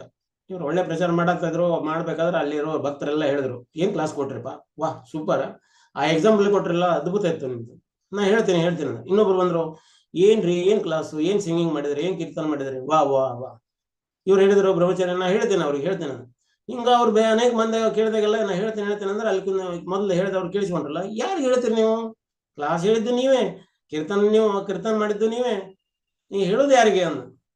ಹೇಳೋದು ಯಾರಿಗೆಲ್ಲ, ಇದೆಲ್ಲ ಹೇಳಿದ್ದು ನನ್ನ ಗುರು. ನಾನು ನೀವೆಲ್ಲ ಹೇಳಿ ಏನು ಗ್ಲೋರಿಫೈ ಮಾಡ್ತಿರಲ್ಲ ಅಥವಾ ಏನು ಸ್ತುತಿ ಮಾಡ್ತಾರೆ ಹೊಗಳ್ತಿರಲ್ಲ, ಅದು ಅವ್ರಿಗೆ ಸೇರ್ಬೇಕಾಯ್ತು. ನಾ ಅವ್ರಿಗೆ ಹೇಳ್ತೀನಿ, ಇದರಲ್ಲಿ ನಂದು ಏನೂ ಇಲ್ಲ ಅಂತ. ಪ್ರಭಾದರ್ ಹೇಳ್ತಾರ, ಐ ಆಮ್ ಪೋಸ್ಟ್ ಮ್ಯಾನ್, ನಾನು ಒಬ್ಬ ಪೋಸ್ಟ್ ಮ್ಯಾನ್. ಏನ್ ಕೊಟ್ಟಿದ್ದಾರೆ ನನ್ನ ಗುರು, ಏನು ಕೊಟ್ಟಿದ್ದಾರೆ ಅದನ್ನ ನಾನು ಯಥಾ ರೀತಿ, ಅಂದ್ರೆ ಈಗ ಪೋಸ್ಟ್ ಮ್ಯಾನ್ ಹೇಗೆ ಹೋಗಿ ಅಂಚೆಯನ್ನು ಹಂಚ್ತಾರೆ ಅಥವಾ ಟಪಾಲನ್ನು ಹಂಚ್ತಾರೆ, ಆ ರೀತಿ ನಾವು ಮಾಡ್ತಾ ಇದ್ದೀವಿ ಅಂತ. ಅದಕ್ಕೆ ಇದರಲ್ಲಿ ನಂದು ಅನ್ನುವಂಥದ್ದು ಯಾವುದೂ ಇಲ್ಲ, ನಮ್ದು ಅನ್ನುವಂಥದ್ದು ಏನಿಲ್ಲ. ಇದು ಸೇರ್ಬೇಕಾಗಿರೋದು ಗುರು ಮತ್ತು ಗೌರಾಂಗರಿಗೆ ಸೇರ್ಬೇಕಾಗಿರುವಂಥದ್ದು. ಅದಕ್ಕೆ ಈ ಯಾವುದು ನಾ ಮಾಡಿದೀನಿ ನನ್ನದು ಅನ್ನುವಂಥದ್ದು ಬರಬಾರದು ಅನ್ನೋದು ಅಕ್ಕ ತಂಗಿ ಇದನ್ನ ನಿರೂಪಣೆಯಾಗಿ ಮಾಡ್ತಾರೆ. ಮತ್ತೆ ಇನ್ನ ಮೊನ್ನೆ ಹೋದ ಕ್ಲಾಸ್ನಲ್ಲಿ ನಾವು ಹೇಳ್ತಾ ಇದ್ವಿ, ಪಂಚಸರಸ್ ಅಂತ ಹೇಳ್ತಾ ಇದ್ದಾರೆ. ಪಂಚಸರಸ್ ಅಂದ್ರೆ ಈ ಪಂಚಗಂಗಾ ಅಂತ ಇಲ್ಲಿ ರೈಲ್ವೆ ಕೂಡ ಹೆಸರಿಟ್ಟಿದ್ದಾರೆ. ಪಂಚಗಂಗಾ ಅನ್ನೋದು ಶಬ್ದ ಅಲ್ಲಿಂದನೇ ತಗೊಂಡಿದ್ದಾರೆ ಅನ್ನುವಂಥದ್ದು. ಈ ಪಂಚಗಂಗಾ ಏನಂತ ಕರೀತಾರ, ಅಲ್ಲಿ ಆ ಏರಿಯಾದಿಂದನ ಅವ್ರು ಏನ್ ಮಾಡಿದ್ರು, ಭೂಮಿಯಿಂದ ವರಾಹದೇವ ಭೂಮಿನ ಎತ್ಕೊಂಡು ಆ ಕಕ್ಷದಲ್ಲಿ ನಿಲ್ಲಿಸಿದ್ರು ಅನ್ನುವಂಥದ್ದು. ಕರೆಕ್ಟಾ? ಈ ವರಾಹದೇವರು ಏನದಾರಲ್ಲ, ವರಾಹದೇವ ಹಿರಣ್ಯಾಕ್ಷನ ಜೊತೆಗೆ ಯುದ್ಧ ಮಾಡ್ಬೇಕಾದಾಗ ಟಯರ್ಡ್ ಆದ್ರು, ದಣಿವೆ ಆಯ್ತು ಅವ್ರಿಗೆ. ಯಾವಾಗ ದಣಿವೆ ಆಯ್ತು, ದಣಿವಾದಾಗ ಅವ್ರೇನ್ ಮಾಡಿದ್ರು, ಸ್ವಲ್ಪ ರೆಸ್ಟ್ ಮಾಡಿದ್ರಿ. ಇಲ್ಲಿ ಕರ್ನಾಟಕದಲ್ಲಿ ಶಿವಮೊಗ್ಗ ತಾಲೂಕದೊಳಗೆ ಸಾಗರ ತಾಲೂಕಿನಲ್ಲಿ ಒಂದು ವರಾಹ ಪರ್ವತ ಅಂತದ್ದು, ಆ ಜಾಗದಲ್ಲಿ ಸ್ವಲ್ಪ ರೆಸ್ಟ್ ಮಾಡಿದ್ರು. ರೆಸ್ಟ್ ಮಾಡ್ಬೇಕಾದ್ರೆ ಅವ್ರದ ಶರೀರದ ಇದು ಬೆವರು ಏನೈತಲ್ಲ, ತಲೆಯಿಂದ ನೀರು ಹರಿದು ಬಂದು ಅವ್ರ ಟಸ್ಕಿನ ಮೂಲಕ ಹರಿದು ಕೆಳಗಡೆ ಬಿದ್ದು. ಟಸ್ಕ್ ಅಂದ್ರೆ ಅದು ಕೊಂಬ್ ಇರ್ತಾವಲ್ಲ, ಆ ಕೊಂಬಿನ ಮೂಲಕ ನೆಲಕ್ಕೆ ಬಿದ್ದು. ಒಂದು ನದಿ ಆಯ್ತು, ಏನ್ ಹೆಸರದು, ತುಂಗಾ ಅನ್ನುವಂತ ನದಿ, ಇನ್ನೊಂದು ಭದ್ರಾ ಅನ್ನುವಂತ ನದಿ. ಅವು ಎರಡು ಹರಿದು ಸಪರೇಟ್ ಆಗಿ ಹರಿದು ಬಂದು ಇಲ್ಲಿ ಸಾಗರ ಅನ್ನುವಂಥ ಜಾಗದೊಳಗ ಕೂಡ್ತಾವ. ಅಲ್ಲಿ ಕೂಡಿ ಸಂಗಮ ಆಗ್ತಾವ, ಕೂಡಿಕೊಂಡು ಹೋಗಿ ಮುಂದೆ ತುಂಗಭದ್ರಾ ನದಿಯಾಗಿ ಹರಿದು ಬರ್ತವೆ. ಆ ತುಂಗಭದ್ರಾ ನದಿಯ ದಡದಲ್ಲಿ ವಿಜಯನಗರ ಸಾಮ್ರಾಜ್ಯ ಬೆಳೆದು ಬಂತು. ಅದಕ್ಕೆ ಅವರ ರಾಜಲಾಂಛನ ವರಾಹದೇವನ ರಾಜಲಾಂಛನ ಇಟ್ಕೊಂಡಿದ್ದಾರೆ. ಅದಕ್ಕಿಂತ ಮೊದಲ ಬದಾಮಿ ಚಾಲುಕ್ಯರು ಕೂಡ ಅವರ ಲಾಂಛನ ಕೂಡ ವರಾಹದೇವನ ಲಾಂಛನವಾಗಿ ಇಟ್ಕೊಂಡಿದ್ದಾರೆ. ಇನ್ನು ಇಲ್ಲಿ ಮೇಲುಕೋಟೆಯಲ್ಲಿ ಚೆಲುವನಾರಾಯಣನ ಮಂದಿರದ ಮೇಲೆ ಒಂದು ಗೋಪುರ ಏನೋ ಉಂಟಲ್ಲ, ಆ ಗೋಪುರಕ್ಕ ಕೀರ್ತಿ ಮುಖ ಅಂತ ಕರೀತಾರ, ಅಥವಾ ಗಂಡ ಭೇರುಂಡನ ಗೋಪುರ ಅಂತ ಕರೀತಾರೆ. ಗಂಡ ಭೇರುಂಡ ಅಂದ್ರೆ ಯಾರು? ಈ ಗಂಡ ಭೇರುಂಡ ಯಾರು ಅಂದ್ರೆ, ಗಂಡ ಭೇರುಂಡ ಸ್ವಯಂ ಭಗವಾನ್. ಅದರ ಹಿಂದಿನ ಒಂದು ಅವತಾರ ಏನಾಗಿತ್ತು ಅನ್ನೋದಕ್ಕೆ, ಈಗ ನರಸಿಂಹದೇವರಾಗಿ ಬಂದ್ರಲ್ಲ, ನರಸಿಂಹದೇವರಾಗಿ ಇಷ್ಟು ಉಗ್ರಾಗಿದ್ರು ಅವರು, ಆ ಉಗ್ರತ್ವವನ್ನ ತಡ್ಕೊಳಿಕ್ ಆಗ್ತಾ ಇಲ್ಲ ಜಗತ್ತಿನ. ಅದಕ್ಕೆ ಏನ್ ಮಾಡ್ಬೇಕು ಅಂತ ಪ್ರಾರ್ಥನಾ ಮಾಡಿದ್ರು, ಶಿವ ನೀ ಏನಾದ್ರು ಮಾಡಪ್ಪ, ನೀ ಹೋಗಿ ಇವ್ರಿಗೆ ಸಮಾಧಾನ ಮಾಡು ಅಂತ. ಅವರು ಶರಭ ಅನ್ನುವಂತ ರೂಪದೊಳಗ, ಆ ನರಸಿಂಹದೇವರ ರೂಪದ ರೀತಿ ಒಳಗ ಇರುವಂತವು ಶರಭ. ಅವರು ಬಂದು ನರಸಿಂಹದೇವರ ಜೊತೆಗೆ ಯುದ್ಧ ಮಾಡಿ ಅವ್ರನ್ನ ಸೋಲಿಸಿ ಶಾಂತ ಮಾಡಿದರು ಅಂತ. ಶಾಂತ ಮಾಡಿದ ಮೇಲೆ ಈ ಶರಭ ಏನ್ ಮಾಡಿದ್ರ, ಈ ಶರಭಂದು ಉಗ್ರ ಅವತಾರ ಜಗತ್ತೆಲ್ಲ ಕಾಡ್ಲಿಕ್ಕೆ. ಅದಕ್ಕೆ ಅವ್ರನ್ನ ತಂಪು ಮಾಡ್ಲಿಕ್ಕೆ ಅಥವಾ ತಣ್ಣ ಮಾಡ್ಲಿಕ್ಕೆ ಸ್ವತಃ ಗಂಡ ಬೇರುಂಡ ಅಂತ, ಗಂಡ ಬೇರುಂಡ ಅಂದ್ರೆ ಎರಡು ಮುಖ ಇರುವಂತ ಹಕ್ಕಿ ರೂಪದಲ್ಲಿ, ಈಗ ರಾಜಲಾಂಛನದು. ಈಗ ನಮ್ಮ ಕರ್ನಾಟಕ ರಾಜ್ಯದಲ್ಲಿ ಪೊಲೀಸ್ ಡಿಪಾರ್ಟ್ಮೆಂಟ್ ಮತ್ತೆ KSRTC ಡಿಪಾರ್ಟ್ಮೆಂಟ್ ಏನಿದೆಲ್ಲ ಅದರ ರಾಜ ಲಾಂಛನವನ್ನು ತಗೊಂಡಿದ್ದ. ಆ ಬಸ್ಸಿನ ಮೇಲೆ ಒಂದು ರೌಂಡ್ ಆಗಿರ್ತತಿ, ಅದರೊಳಗೆ ನಡುವೆ ಒಂದು ಹಕ್ಕಿ ಇರ್ತತಿ, ಹಿಂಗ ಪಕ್ಕ ಅದರ ಪಕ್ಷಿ ಪಂಕ ಬಿಡಿಸಿರ್ತತಿ, ಅದರ ರೆಕ್ಕೆ ಬಿಡಿಸಿರ್ತತಿ, ಎರಡು ಕಡೆ ಕಾಲು, ಎರಡು ಕಡೆ ಮುಖ ಇರ್ತತಿ. ಹಿಂಗ ಆ ಮುಖ ಇರುವಂತದ್ದು ಗಂಡ ಬೇರುಂಡ ಅಂತ. ಯಾರು ಗಂಡ ಬೇರುಂಡನ ಆರಾಧನೆ ಮಾಡ್ತಾರ ಅಲ್ಲಿ ಕ್ಷಯ ಇರುವುದಿಲ್ಲ ಅಂತ, ಅಲ್ಲಿ ಕ್ಷಿತಿ ಇರುವುದಿಲ್ಲ ಅಂತ, ನಾಶ ಆಗುದಿಲ್ಲ ಅಂತ. ಅದಕ್ಕ ಈ ಗಂಡ ಬೇರುಂಡನ ಆರಾಧಕರು ಯಾರು? ಈ ಯಾದವ ಕುಲದವರು, ಮೈಸೂರಿನ ರಾಜರು ಗಂಡ ಬೇರುಂಡ ಅವರ ರಾಜ ಲಾಂಛನ. ಹಂಗಾಗಿ ಇವತ್ತಿನವರೆಗೂ ನಮ್ಮ ಭಾರತ ದೇಶದೊಳಗೆ 570 ರಾಜಮನೆತನಗಳು ಆಗೋದು. ಯಾವ ರಾಜಮನೆತನಗಳು ಎಲ್ಲವೂ ನಾಶ ಆಗೋದು. ಬಟ್ ಇದರಲ್ಲಿ ಒಂದು ಮನೆತನ ಇವತ್ತಿನವರೆಗೂ ಹಾಗೆ ಉಳ್ಕೊಂಡಿದೆ, ಇದು ಮೈಸೂರಿನ ಮನೆತನ. ಯಾಕಂದ್ರೆ ಅವರು ಈ ಗಂಡ ಬೇರುಂಡನ ಉಪಾಸನೆ ಮಾಡ್ತಾರ ಅನ್ನುವಂಥದ್ದು. ಈ ಗಂಡ ಬೇರುಂಡದ ಚಿಹ್ನೆಯನ್ನ ಇಲ್ಲಿ ಮೇಲುಕೋಟೆಯಲ್ಲಿ ಉಪಯೋಗ ಆಗುವುದರಿಂದ ಇವತ್ತಿನವರೆಗೂ ಕಮ್ಸೆ ಕಮ್ 1000 ವರ್ಷದಿಂದನೂ ಪೂಜಾ ಒಂದು ದಿನನೂ ತಪ್ಪಿಲ್ಲ. ಪ್ರತಿದಿನ ಭಗವಾನನ ಸೇವೆ ನಡೀತಾ ಇದೆ. ತಿರುಪತಿಯಲ್ಲಿ ನಿಂತು ಹೋಗಿತ್ತು, ಸೇವೆ ನಿಂತು ಹೋಗಿತ್ತು. ಮೈಸೂರಿನ ಒಡೆಯರು ಅವ್ರೇನ್ ಮಾಡಿದ್ರು, ಒಂದು ರಾಜ ಲಾಂಛನ ಮಾಡಿಸಿ ಅದನ್ನ ಅಲ್ಲಿಗೆ ದಾನವಾಗಿ ಕೊಟ್ರು. ಅದು ಕೊಟ್ಟಾದ ಮೇಲೆ ಅಲ್ಲಿಂದ ಮತ್ತೆ ಅದು ಪೂಜಾ ಆರಾಧನಾ ಸಿಸ್ಟಮ್ ಮತ್ತೆ ಶುರುವಾಯ್ತು. ಅಲ್ಲಿಂದ ಇವತ್ತಿನವರೆಗೂ ಕಂಟಿನ್ಯೂಸ್ ಆಗಿ ನಡೀತಾ ಇದೆ. ಈಗ ನಮ್ಮ ಕರ್ನಾಟಕದ KSRTC ಆ ಲಾಂಛನ ಇಟ್ಕೊಂಡಿದೆ, ಆ ಲಾಂಛನ ಇಟ್ಕೊಂಡಿದ್ರಿಂದ ಲಾಭ ಗಳಿಸ್ತಾ ಇದೆ ಅಂತ, ಭೌತಿಕವಾಗಿ ಲಾಭ ಗಳಿಸ್ತಾ ಇದೆ. ಈಗ ಅದೇ ರೀತಿ ಹೇಳ್ಬೇಕಾದ್ರೂ ಕರ್ನಾಟಕದ ಪೊಲೀಸ್ ಡಿಪಾರ್ಟ್ಮೆಂಟ್ ಕೂಡ ಪವರ್ಫುಲ್ ಅಂತ ಹೇಳ್ತಾ ಇದ್ದಾರೆ. ಅಂದ್ರೆ ಎಲ್ಲಿ ಗಂಡ ಬೆರುಂಡನ ಆರಾಧನೆ ಆಗ್ತದೆ ಅಲ್ಲಿ ನಾಶ ಅನ್ನೋದು ಇರುವುದಿಲ್ಲ ಅನ್ನುವಂಥದ್ದು. ಅದು ಅದಕ್ಕೆ ಕೀರ್ತಿ ಮುಖನೂ ಅಂತ ಕರೀತಾರೆ. ಅದು 4 ದಿಶೆಯೊಳಗೆ ಅದನ್ನ ಪ್ರತಿಷ್ಠಾಪನೆ ಮಾಡಿದ್ದಾರೆ. ಯಾವ ದಿಶೆದೊಳಗೆ ಏನೇನು ಕಾಣ್ತದೆ ಅದೆಲ್ಲ ಯಾವುದೇ ವಸ್ತು ನಷ್ಟ ಆಗುವುದಿಲ್ಲ ಅನ್ನುವಂಥದ್ದು. ಅದಕ್ಕೆ ನೀವು ಚೆಲುವನಾರಾಯಣನ ದರ್ಶನಕ್ಕಾಗಿ ಹೋದರೆ ಮೊದಲು ಗೋಪುರದ ದರ್ಶನ ಮಾಡಬೇಕು. ನಂತರ ಬದ್ರಿ ಅಂದ್ರೆ ಈ ಬಾರೆಹಣ್ಣಿನ ಗಿಡ, ಕನ್ನಡದಲ್ಲಿ ವಾಚಿ ಕನ್ನಡದಲ್ಲಿ ಹೇಳ್ಬೇಕಂದ್ರೆ ಬಾರೆಹಣ್ಣಿನ ಗಿಡ. ಈಗ ಏನು ಶಬರಿ ರಾಮನಿಗಾಗಿ ಹಣ್ಣುಗಳನ್ನು ಕೊಟ್ಲು, ತೆಗೆದಿಟ್ಟಿದ್ಲು ಬಾರೆಹಣ್ಣು, ಇದು ಹುಳಿ ಇದೆಯಾ ಸಿಹಿ ಇದೆ ಅಂತ ತಿಂದು ರಾಮನಿಗೆ ಕೊಡ್ತಿದ್ರು. ಆ ರೀತಿ ನಾವು ಮಾಡ್ಲಿಕ್ಕೆ ಆಗುದಿಲ್ಲ, ಅವಳ ಒಂದು ಸ್ಥಾನಕ್ಕೆ ನಾವು ಏರ್ಲಿಕ್ಕೆ ಆಗುದಿಲ್ಲ. ನಾವು ಕೂಡ ಸೇವೆ ಮಾಡ್ಬೇಕು, ಆದ್ರೆ ಈ ಪಂಚರಾತ್ರ ವಿಧಿವಿಧಾನದ ಮೂಲಕ. ಆ ಹಣ್ಣಿನ ಮರ ಏನಿದೆಲ್ಲ, ಆ ಹಣ್ಣಿನ ಮರದ ಒಂದು ದರ್ಶನ ಮಾಡಬೇಕು ಫಸ್ಟ್. ಅಲ್ಲಿ ಅವರ ಗಿಡದ ಅಡಿಯಲ್ಲಿ ನರನಾರಾಯಣರ ಮೂರ್ತಿ ಇದೆ, ಅದನ್ನ ದರ್ಶನ ಮಾಡ್ಕೊಂಡು ಆದ್ಮೇಲೆ ಚೆಲುವನಾರಾಯಣ ಅಥವಾ ತಿರುನಾರಾಯಣರ ದರ್ಶನಕ್ಕೆ ಹೋಗ್ಬೇಕು. ಇದು ಪದ್ಧತಿ. ಇದು ಒಂದು ಪದ್ಧತಿ. ಈಗ ತಿರುಪತಿಗೆ ಹೋದ್ರು ಕೂಡ ಯಾವ ರೀತಿ ನಾವು ಅದನ್ನ ತಿರುಪತಿ ಮಂದಿರಗಳನ್ನ ದರ್ಶನ ಮಾಡ್ಬೇಕು ಅಂದ್ರೆ ನಮ್ಗೆ ಗೈಡ್ಲೈನ್ಸ್ ಇರ್ತದೆ, ಆ ಗೈಡ್ಲೈನ್ಸ್ ಪ್ರಕಾರ ನಾವು ಹೋಗ್ಬೇಕಾಗ್ತದೆ. ಅದೇ ರೀತಿ ಈ ಮೇಲುಕೋಟೆಯಲ್ಲಿ ಕೂಡ ಮೊದಲು ಹೋದ ಕೂಡಲೇ ನಾವು ಫಸ್ಟ್ ಪಂಚಗಂಗಾದಲ್ಲಿ ಸ್ನಾನ ಮಾಡಬೇಕು. ಆ ಸ್ನಾನ ಆದ್ಮೇಲೆ ಬದ್ರಿ ನಾರಾಯಣರ ದರ್ಶನ ಮಾಡಿ ಆ ಬದ್ರಿ ಗಿಡದ ದರ್ಶನ ಮಾಡಿಕೊಂಡು ಆಮೇಲೆ ತಿರುನಾರಾಯಣನ ದರ್ಶನ ಮಾಡಬೇಕು ಅಂತ. ಅಂದ್ರೆ ಹೋಗ್ಬೇಕಾದ್ರೆ ನಾವು ಪ್ರಾಪರ್ ಡೈರೆಕ್ಷನ್ ಹೋಗ್ಬೇಕು ಅನ್ನೋದು. ಈಗ ತಿರುನಾರಾಯಣನಿಗೆ ಅರ್ಪಣೆ ಆಗಿರುವಂತ ಏನು ರಾಜಭೋಗ ಏನದಲ್ಲ, ಅದು ಅರ್ಪಣೆ ಆದ ಮೇಲೆ ಅದು ಡೈರೆಕ್ಟ್ ಆಗಿ ಒಂದು ಮರಕ್ಕೆ ತಮ್ಮಂದು ಅರ್ಪಣೆ ಮಾಡ್ತಾರೆ. ಆ ಮರನ ಯಾವ್ದಂದ್ರೆ ಬದ್ರಿ. ಆ ಬದ್ರಿ ಗಿಡಕ್ಕೆ ಅರ್ಪಣೆ ಮಾಡ್ತಾರ. ಆ ಗಿಡ ಏನಿದೆಲ್ಲ ಅಥವಾ ಮರ ಏನಿದೆಲ್ಲ 3000 ವರ್ಷದ ಹಿಂದಿನ ಮರ ಅಂತಂದು ಈಗಿನ ಸೈಂಟಿಸ್ಟ್ ಅದನ್ನ ಕಂಡು ಹಿಡಿದಿದ್ದಾರೆ. ಆ ಮರ ಅಷ್ಟೊಂದು ಪುರಾತನವಾಗಿದೆ. ಆ ಮರ ಇವತ್ತಿನವರೆಗೂ ಸಂರಕ್ಷಣೆ ಮಾಡಿದ್ದಾರೆ, ಗುಡಿ ಮುಂದ್ಗಡೆನೆ ಇದೆ. ದಯವಿಟ್ಟು ನೀವು ಹೋದ್ರೆ ಅದರ ದರ್ಶನ ಪಡ್ಕೊಂಡು ಆಮೇಲೆ ತಿರುನಾರಾಯಣರ ದರ್ಶನ ಮಾಡ್ಕೊಳ್ಳೋದು ಒಳ್ಳೇದು. ಹಿಂಗ ಈ ಧಾಮದ ದರ್ಶನ, ಆ ಕ್ಷೇತ್ರದ ದರ್ಶನ ಮತ್ತು ತೀರ್ಥಗಳ ಒಂದು ದರ್ಶನಗಳನ್ನ ನಾವು ಮಾಡಬೇಕಾಗ್ತದೆ. ಇನ್ನ ಈ ಭಗವಾನನಿಗೆ ಒಂದು ಕಿರೀಟ ಇದೆ, ಮುಡಿ. ನಾವು ಹೋದ ಕ್ಲಾಸ್ನಲ್ಲಿ ಹೇಳಿದ್ವಿ. ತಿರುಪತಿಯ ಒಡೆ, ಕಾಂಚೀಪುರದ ಕೊಡೆ, ಶ್ರೀರಂಗನಾಥನ ನಡೆ, ಮೇಲುಕೋಟೆಯ ಮುಡಿ ಅಂತ. ಮುಡಿ ಅಂದ್ರೆ ಕಿರೀಟ, ಮುಕುಟ. ಈ ಕಿರೀಟ ಅಂದ್ರೆ ಮುಕುಟ ಅಂದ್ರೆ ಎರಡು ಶಬ್ದಗಳು ಸ್ವಲ್ಪ ಡಿಫರೆನ್ಸ್ ಅದ. ಕಿರೀಟ ಅನ್ನೋಕ್ಕಿಂತ ಇದು ಮುಕುಟ ಅಂತ ಹೇಳ್ಬೋದು. ಅಂದ್ರೆ ಮುಕುಟ ಅಂದ್ರೆ ಈ ಕಿರೀಟಕ್ಕಿಂತ ನಾರ್ಮಲ್ ನಾವು ದರ್ಶನ ಅಂತ ಇದೇನಿರ್ತದಲ್ಲ ಅದು ಕಿರೀಟ ಅಂತ ಹೇಳ್ಬೋದು. ಪರಮಾತ್ಮ ದರ್ಶನ ಅಂತ ಒಂದೇನ ಕಿರೀಟ ಇರ್ತದಲ್ಲ ಅಥವಾ ಅದಕ್ಕೆ ಮುಕುಟ ಅಥವಾ ಮುಡಿ ಅಂತ ಕರೀತಾರೆ. ಇನ್ನೊಂದು ರೀತಿ ಒಳಗ ಮುಡಿ ಅಂತಂದ್ರೆ ನಮ್ಮ ಬಾಲ್ ಅಂದ್ರೆ ಈಗ ನಾವು ತಿರುಪತಿಗೆ ಹೋದ್ರೆ ಮುಡಿ ಕೊಟ್ಟಿವಿ ಅಂತ. ಮುಡಿ ಮೇಲೆ ಇರುವಂತ ಒಂದು ವಸ್ತು ಏನಿರ್ತದಲ್ಲ ಅದಕ್ಕೆ ಮುಡಿ ಅಂತ, ಅದು ಕಿರೀಟ ಅಥವಾ ಮುಕುಟ ಅಂತ ಕರೆಯುವಂಥದ್ದು. ನಮ್ಗ ನಮ್ಮ ಶರೀರದಲ್ಲಿ ನಾವು ಈಗ ತಿರುಪತಿಗೆ ಹೋದ್ರೆ ನಮ್ಮ ಬಾಲನ್ನ ತಕೊಂಡ್ ಬರ್ತೇವೆ, ಕೊಟ್ಟು ಬರ್ತೇವೆ ಅಂತ. ಯಾಕೆ ಕೊಡ್ತಾರೆ ಅಂದ್ರೆ ನಾನು ಅನ್ನುವಂತ ಅಹಂಕಾರ ಏನೈತಲ್ಲ ಈ ಬಾಲದಲ್ಲಿ ಇದೆ ಅಂತ. ಅದಕ್ಕೆ ಪ್ರಭುಪಾದವ್ರು ಏನ್ ಮಾಡಿದ್ರು, ನೀವು ಕ್ಲೀನ್ ಆಗಿ ಹೆಡ್ ಸೇವ್ ಮಾಡ್ಕೊಳ್ಳೋದು, ದಾಡಿ ಮಾಡ್ಕೊಳ್ಳೋದು, ಕ್ಲೀನ್ ಆಗಿರೋದು ಅಂತ. ಯಾಕೆಂದ್ರೆ ಇದು ನಾನು ಅನ್ನುವಂತ ಅಹಂಕಾರ ಕೊಡ್ತತಿ ಅಂತ. ಅದಕ್ಕೆ ನಾವು ಶರ್ಟ್ ಹಾಕೋಬೇಕಾದ್ರೆ ನಮ್ಮ ಶರ್ಟಿಗೆ ಇದು ಕೊಳಪಟ್ಟೆ ಇರಬಾರ್ದು ಅಂತ. ಕೊಳಪಟ್ಟೆ ಇತ್ತಂದ್ರೆ ಈ ಕೊಳಪಟ್ಟೆ ಮೇಲೆ ಇರುತ್ತೆ ನಾನು ಅಂತ. ಅದಕ್ಕೆ ಕೊಳಪಟ್ಟೆ ಇರಲಾರ್ದ ಬಟ್ಟೆನ ಧಾರಣೆ ಮಾಡುವಂಥದ್ದು ಪ್ರಭುಪಾದ ಇಂಟ್ರೊಡ್ಯೂಸ್ ಮಾಡಿದ್ರು. ಅಂದ್ರೆ ಈಗ ನಾವು ಕೊಳಪಟ್ಟೆ ಇರಲಾರ್ದಂತ ಶರ್ಟ್ ಹಾಕೊಳ್ಳೋದ್ರಿಂದ ಅಹಂಕಾರ ಕಮ್ಮಿ ಆಗ್ತದೆ ಅನ್ನುವಂಥದ್ದು. ಅಂದ್ರೆ ನಮ್ಮ ತಲೆಯೊಳಗ ಬಾಲ್ ಕಮ್ಮಿ ಇರೋದ್ರಿಂದ ಅಥವಾ ಶೇವ್ ಮಾಡ್ಕೊಳ್ಳೋದ್ರಿಂದ ನಾನು ಅನ್ನುವಂತ ಶಾರೀರಿಕ ಭಾವ ಕಮ್ಮಿ ಆಗ್ತಾ ಹೋಗ್ತದೆ ಅಂತ. ಈಗ ಅಗದಿ ದೊಡ್ಡ ದೊಡ್ಡ ಬಾಲ ಇತ್ತು ಅಂತಂದ್ರೆ ನಂದು ಹೊಳ್ಳಮಳ ಕೈಯಲ್ಲಿ ಹೋಗ್ತದೆ, ಬಾಲಿಗೆ ಹೋಗ್ತದೆ.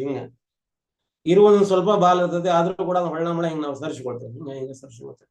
ಈಗ ನಾವೆಲ್ಲ ಫಿಲ್ಮ್ ಹೀರೋ ಹೀರೋಯಿನ್ ನೋಡ್ತಿರ್ತೇವೆ, ನೋಡ್ರಿ ಅದ್ರಾಗ ಯಾವ್ದು ಒಂದ್ ಇದ್ರೊಳಗ ಅವ್ರು ಒಂದ್2 ಬಾಲ ಇಟ್ಟು ಮುಂದೆ ಬಿಟ್ಕೊಂಡಿರ್ತಾರ, ಹೊಳ್ಳಮಳ ಹಿಂಗ ಹಾಕೊಳ್ತದ, ಅದು ಫ್ಯಾನಿಂಗ್ ಗಾಳಿ ಮತ್ತೆ ಮುಂದೆ ಬರ್ತಾವ, ಮತ್ತೆ ಹಿಂಗ್ ತಗೊಂಡ್ ಮತ್ತೆ ಹಿಂದೆ ಹಾಕೊಳ್ತಾರೆ. ಅಂದ್ರ ತಮ್ಮ ಶಾರೀರಿಕ ಸೌಂದರ್ಯ ಈ ಬಾಲದಲ್ಲಿ ಐತಂತ ಅವ್ರು ಶೋ ಮಾಡ್ತಾರೆ. ಅದಕ್ಕೆ ಅವ್ರ ಬಾಲ ನೋಡೋಕ್ಕಿಂತ ನಾವು ಬಾಲ ನೋಡೋದು ಆದ್ರೆ ಭಗವಾನನ ಬಾಲ ನೋಡ್ಬೇಕು ಅಂತ. ಭಗವಾನನ ಬಾಲ ನೋಡೋದ್ರಿಂದ, ಬಾಲ ಅಂದ್ರೆ ಈಗ ನಾವು ಅವ್ರ ಕೂದಲ ನೋಡೋದ್ರಿಂದ ನಮ್ಮ ಒಂದು ಶಾರೀರಿಕ ಮನೋಭಾವ ಹೋಗ್ತತಿ ಅಂತ. ಅದಕ್ಕೆ ಅವ್ರಿಗೆ ಚೆನ್ನ ಕೇಶವ ಅಂತ ಕರೀತಾರೆ.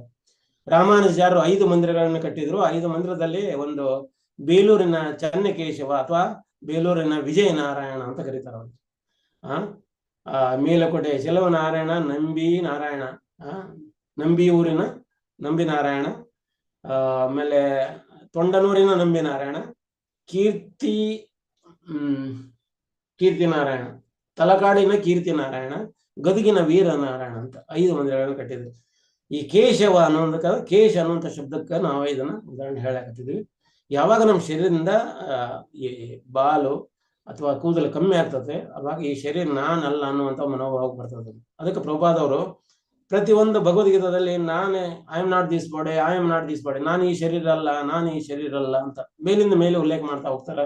ಮತ್ತೆ ಮೇಲಿಂದ ಮೇಲೆ ಕೃಷ್ಣನ ಶಬ್ದನ ಉಪಯೋಗ ಮಾಡ್ತಾರೆ. ಕೃಷ್ಣ ಒಂದು ಪೇಜ್ನಾಗ ಒಂದು 3 ಬಾರಿ ಆದ್ರೂ 4 ಬಾರಿ ಆದ್ರೂ ಆ ಕೃಷ್ಣ ಅನ್ನುವಂಥ ಶಬ್ದ ಬರ್ತತಿ. ಇಲ್ಲ ಇದು ನಾನು ಈ ಶರೀರ ಅಲ್ಲ, ಈ ಶರೀರ ಅಲ್ಲ ಅಂತ ಬರ್ತದೆ. ಯಾಕೆ ಅದನ್ನ ಮೇಲಿನ ಮೇಲೆ ಬರೆದ್ರಿ ಅಂತ ಪ್ರಭುಪಾದ ಅವರಿಗೆ ಅವರು ಟ್ರಾನ್ಸ್ಲೇಟ್ ಮಾಡುವಂತ ಶಿಷ್ಯರು ಕೇಳ್ತಾರೆ, ಪ್ರಭುಪಾದ ನೀವು ಇದನ್ನ ಯಾಕೆ ಮೇಲಿನ ಮೇಲೆ ಕೃಷ್ಣನ ಶಬ್ದ ಉಪಯೋಗ ಮಾಡ್ತಾರೆ, ಮೇಲಿನ ಮೇಲೆ ನಾನು ಈ ಶರೀರ ಅಲ್ಲ, ನಾನು ಈ ಶರೀರ ಅಲ್ಲ ಅಂತ ಯಾಕೆ ಹೇಳ್ತಾರೆ? ಪ್ರಭುಪಾದ ಹೇಳ್ತಾರೆ, ನಮ್ಮ ಮಂಡೆ ಸ್ವಲ್ಪ ಡಲ್ ಅದ, ಅದಕ್ಕೆ ಮೇಲಿನ ಮೇಲೆ ಹೇಳ್ತಾ ಇರ್ಬೇಕು ಅಂತ. ಯಾವಾಗ ಮೇಲಿನ ಮೇಲೆ ಹೇಳ್ತಾ ಇರ್ತೀವಿ ಅದನ್ನ ಕೂತ್ಕೊಳ್ತದ ಒಳಗ ಅಂತ. ಅಂದ್ರೆ ನಾನು ಈ ಶರೀರ ಅಲ್ಲ ಅಂತ. ಯಾವಾಗ ಈಗ ನಾವು ಈ ಶರೀರ ಅಲ್ಲ ಅಂದ್ರೆ ನಾವು ಪರಮಾತ್ಮನ ಒಂದು ಅಂಶ ಅಲ್ವಾ? ಆ ಪರಮಾತ್ಮನ ಅಂಶ ಆಗಿರೋದ್ರಿಂದ ಪರಮಾತ್ಮ ಈಗ ನೋಡಿ, ಒಂದು ನಟ್ ಬೋಲ್ಟ್ ಅದ, ರಸ್ತೆಯಲ್ಲಿ ಬಿದ್ದಿದೆ, ರಸ್ತೆದಲ್ಲಿ ಬಿದ್ದರೆ ಎಲ್ಲರೂ ಅದನ್ನು ತುಳಿತಾ ಹೋಗ್ತಾರೆ. ಆದ್ರೆ ಅದಕ್ಕೇನು ಬೆಲೆ ಇದೆ ಅಲ್ಲಿ? ರಸ್ತೆದಲ್ಲಿ ಬಿದ್ದಿರುವಂತ ಬೋಲ್ಟ್ಗೆ ಆ ಬೋಲ್ಟನ್ನು ಎತ್ತಿಕೊಂಡು ಅಥವಾ ನಟ್ಟನ್ನು ಎತ್ತಿಕೊಂಡು ಆ ಇಂಜಿನ್ ಜಾಗದಲ್ಲಿ ಫಿಟ್ ಮಾಡಿದ್ರೆ ವಾ, ಇವಾಗ ಅದಕ್ಕೆ ಪರ್ಫೆಕ್ಟ್ ವ್ಯಾಲ್ಯೂ ಬಂತು ಅಂತ. ಹಂಗ ನಾವು ಪರಮಾತ್ಮನ ಬಿಟ್ಟು ನಾವು ಈ ಜಗತ್ತಿನಾಗ ಬಂದು ಬಿದ್ದಿದ್ದೀವಿ. ಯಾಂಗ ಅದು ಬೋಲ್ಟ್ ಮೇಲೆ ಕಾಲು ಇಟ್ಕೊಂಡು ಹೋಗ್ತಾರ, ಆ ರೀತಿ ನಾವು ಕೂಡ ಕೆಲಸಕ್ಕೆ ಬರದಾಗ ಒಂದು ಕಸವಾಗಿದ್ದೀವಿ. ಯಾವಾಗ ನಾವು ಅದು ಸೇವೆ ಮಾಡೋದ್ರ ಮೂಲಕ, ಅದು ಸ್ಪೆಸಿಫಿಕ್ ಜಾಗದಾಗ ಹೋಗಿ ನಾವು ಸೇವೆ ಮಾಡ್ತಾ ಇದ್ದೀವಿ, ಆ ಸೇವೆ ಮಾಡೋದ್ರ ಮೂಲಕ ಆ ಆತ್ಮಕ್ಕೊಂದು ಬೆಲೆ ಬರ್ತದೆ. ಯಾವಾಗ ಒಂದು ನಟ್ಟಿಗೆ ಒಂದು ಬೆಲೆ ಬರ್ತತಿ, ಯಾವಾಗ ಅದು ಇಂಜಿನ್ ಒಳಗೆ ಫಿಟ್ ಆದಾಗ, ಸರಿಯಾದ ಜಾಗದಲ್ಲಿ ಫಿಟ್ ಆದಾಗ. ಹಂಗ ನಾವು ಯಾವ ಜಾಗದಲ್ಲಿ ಏನ್ ಸೇವೆ ಮಾಡ್ಲಿಕ್ಕೆ ಇರ್ತದೆ ಆ ಸೇವೆ ಮಾಡ್ಲಿಕ್ಕೆ ಹತ್ತಿದ್ರೆ ಅವಾಗ ಅದಕ್ಕೆ ಆತ್ಮಕ್ಕೊಂದು ಬೆಲೆ ಸಿಗ್ತದೆ. ಇಲ್ಲಾಂದ್ರ ಕಸವಾಗಿರ್ತವೆ. ಅದಕ್ಕೆ ಏನಕ್ಕೇನ ಭಗವಾನನ ಸೇವೆ ಮಾಡ್ಲಿಕ್ಕೆ ಪ್ರಯತ್ನ ಮಾಡಬೇಕು. ಸಂಸಿದ್ಧಿ ಹರಿತೋಷಣ, ಯಾವಾಗ ಹರಿಯ ನಾವು ಸೇವೆ ಮಾಡ್ಲಿಕ್ಕತ್ತೀವಿ ಅವಾಗ ಹರಿದು ಹೋಗ್ತಾವು ನಮ್ಮ ಸಂಕಟಗಳೆಲ್ಲ. ಅದಕ್ಕೆ ಅವ್ರಿಗೆ ಹರಿ ಅಂತ ಕರೀತಾರೆ. ಅಂದ್ರೆ ನಮ್ಮ ಭವ ಸಂಕಟಗಳು ಏನದಾವಲ್ಲ ಅವು ಹರಿದು ಹೋಗೋದ್ರಿಂದ ಮೂಲಕನ ಅವರು ಆ ಸೇವೆ ಮಾಡ್ತಾರ ಭಗವಾನ್. ಅದ್ರ ಸಲುವಾಗಿ ಅವ್ರಿಗೆ ಹರಿ ಅಂತ ಕರೀತಾರೆ. ಹರಿ ಹರಿ ಹರಿ ಹರಿ ಅಂತ, ಹರಿ ಹರಿ ಹರಿ ಹರಿ ಹರಿ ಹರಿ ಹರಿದು ಹೋಗ್ತಾವಂತ. ಅದಕ್ಕೆ ಬೆಳಗ್ಗೆ ಎದ್ದು ನಾವು ಅವರ ನಾಮ ತಗೊಳ್ಳೋ ಉದ್ದೇಶ ಅದು. ಹಿಂಗ ಮೇಲುಕೋಟೆ ಇದು ಬಹಳ ಮಹತ್ವವಾದ ಒಂದು ಜಾಗ. ಈ ಜಾಗಕ್ಕೆ ರಾಮಾನುಚಾರ್ಯರು 12 ವರ್ಷ ಅಲ್ಲೇ ಇದ್ದು ಸ್ಥಾನಿಕ ಸನ್ಯಾಸಿಗಳಾಗಿದ್ರು. ಇನ್ನೊಂದು ಇಲ್ಲಿ ಪರಾಶರ ತೀರ್ಥದಲ್ಲಿ ಇನ್ನೊಂದು ತೀರ್ಥ ಇತ್ತು, ವೇದ ಪುಷ್ಕರಣಿ ಅಂತ ಇದೆ. ಅಲ್ಲಿ ವೇದ ಪುಷ್ಕರಣಿಯಲ್ಲಿ ದತ್ತಾತ್ರೇಯ ಮುನಿಗಳು ತಮ್ಮ ಶಿಷ್ಯರಿಗೆ ಈ ವೇದ ಜ್ಞಾನವನ್ನ ಕೊಟ್ರು. ಈ ವೇದ ಜ್ಞಾನವನ್ನ ಕೊಟ್ಟರು, ಅದಕ್ಕೆ ಅದೇನತಿ ವೇದ ಪುಷ್ಕರಣಿ ಅಂತ ಕರೀತಾರೆ. ಇಲ್ಲಿ ಯಾರಾದರೂ ಕಾವ್ಯ ವಸ್ತ್ರನ ಜಗದಲ್ಲಿ ಇಟ್ಟು ಅಲ್ಲೇ ಪರಿಧಾನ ಶಿಲಾ ಅಂತದ, ಪರಿಧಾನ ಶಿಲಾ ಅಂತದ, ಆ ಶಿಲಾದ ಮೇಲೆ ಕಾವಿ ಇಟ್ಟು ಆ ಕಾವಿ ಧಾರಣ ಮಾಡಿದ್ರೆ ಅವರು ಸನ್ಯಾಸ ಸ್ವೀಕಾರ ಮಾಡಿದ್ರು, ಸನ್ಯಾಸ ಸ್ವೀಕಾರ ಮಾಡಿರುವಂತ ಮಹತ್ವ ಅದಕ್ಕೆ ಅವ್ರಿಗೆ ಸಿಗ್ತತಿ ಅಂತ. ಅಷ್ಟೊಂದು ಮಹತ್ವವಾದ. ಇವತ್ತಿನವರಿಗೂ ಅಲ್ಲಿ ನರನಾರಾಯಣರ ರೂಪದಲ್ಲಿ ಭಗವಾನ್ ಅಲ್ಲಿದ್ದಾರೆ. ಯಾರು ಅಹೋಭಾಗ್ಯಗಳು ಅದರ ಅವ್ರು ಕಾಣ್ತಾರಂತ. ಅಲ್ಲಿ ನೀವು ಏನಕ್ಕೇನೆ ಒಂದು ತುಳಸಿ ಎಲೆ ಎತ್ತಿ ಒಂದ್ ಕಡೆ ಗಿಟ್ಟ ಮರೆತು ಬಿಟ್ಟರು ಕೂಡ, ಅಥವಾ ಎತ್ತಿ ಹಿಂಗ ಹಾಕಿದ್ರು ಕೂಡ ಅದು ಭಗವಾನ್ ಅದನ್ನ ಸೇವೆಯಾಗಿ ಸ್ವೀಕಾರ ಮಾಡ್ತಾರೆ. ನೀವು ಏನಕ್ಕೇನೆ ಅಲ್ಲಿ ಒಂದಿನ ಮಲ್ಕೊಂಡ ಸಾಕೋದು, 1000 ಟೈಮ್ ದಂಡವತ್ತು ಹಾಕಿರುವಷ್ಟು ಪುಣ್ಯ ಫಲ ಅಲ್ಲಿ ಸಿಗ್ತದೆ. ಬರೀ ಮಲಗಿದರೆ ನಾವೇನು ನಮಸ್ಕಾರ ಮಾಡಿಲ್ಲ, ಸ್ವಯಂ ನಮಸ್ಕಾರ ಮಾಡಿದ್ರೆ ಅದ್ರ ಪ್ರತಿಫಲ ಅದ್ಭುತವಾಗಿದೆ. ಹಿಂಗ ಈ ಸ್ಥಾನಿಕ ಅಥವಾ ಕ್ಷೇತ್ರದ ಒಂದು ಮಹಿಮೆ ನಮ್ಗ ಗೊತ್ತಾಗ್ತದೆ. ಇವಾಗ ಟೈಮ್ ಎಷ್ಟಾಯ್ತು? 9 ಆಯ್ತು. ಹರೇ ಕೃಷ್ಣ. ಇನ್ನೂ ಅನೇಕ ಲೀಲೆಗಳ ಉಂಟು. ಈಗ ನಾವು ವೈರ್ಮುಡಿ ಬಗ್ಗೆ ಇನ್ನೊಂದು ಕ್ಲಾಸ್ನಲ್ಲಿ ಮಾಡ್ಲಿಕ್ಕೆ ಪ್ರಯತ್ನ ಮಾಡೋಣ.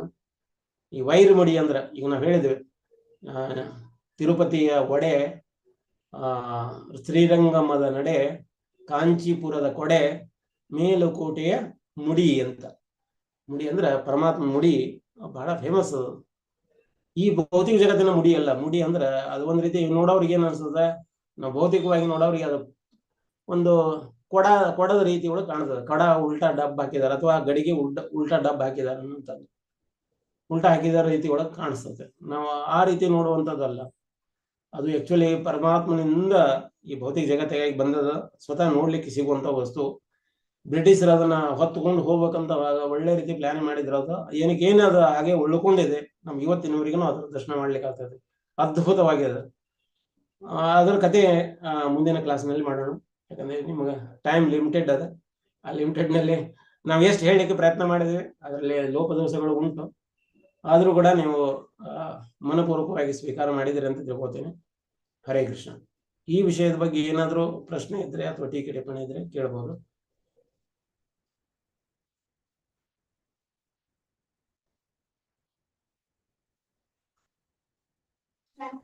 हरे कृष्णा प्रभु जी। धन्यवाद प्रभु जी। केन बुढ़ा में बेच पाते दे केनों के ले रहा था। ಪ್ರಭುಜಿ, ನೀವ್ ಹೇಳಿದ್ರಲ್ಲ ಲೆಕ್ಕ ಇಡಬಾರ್ದು, ಅಕೌಂಟ್ ಇರ್ಬಾರ್ದು ಅಂತ. ಹೆಂಗೆ ಪ್ರಭುಜಿ? ಈಗ ಲೆಕ್ಕ ಅಕೌಂಟ್ ಇಟ್ಟಿಲ್ಲ ಅಂದ್ರೆ ಹೆಂಗೆ Prabhuji? How you have to serve Prabhuji? ಒಳ್ಳೆ ಪ್ರಶ್ನೆ. ಮಾತಾಜಿ ಅವ್ರು ಕೇಳ್ತಾ ಇದಾರೆ ಲೆಕ್ಕ ಇಡಬಾರ್ದು ಅಂತ.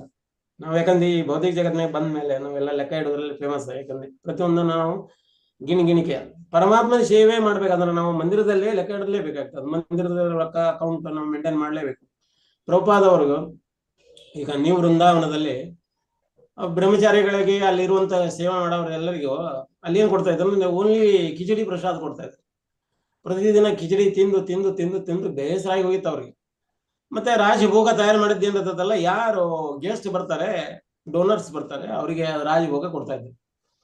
ಮತ್ತೆ ಅದನ್ನ ರಾಜಭೋಗನ ಒಳ್ಳೆ ಟ್ರಂಕ್ ನಲ್ಲಿ ಹಾಕಿ ಲಾಕ್ ಮಾಡಿ ಇಡ್ತಿದ್ರು.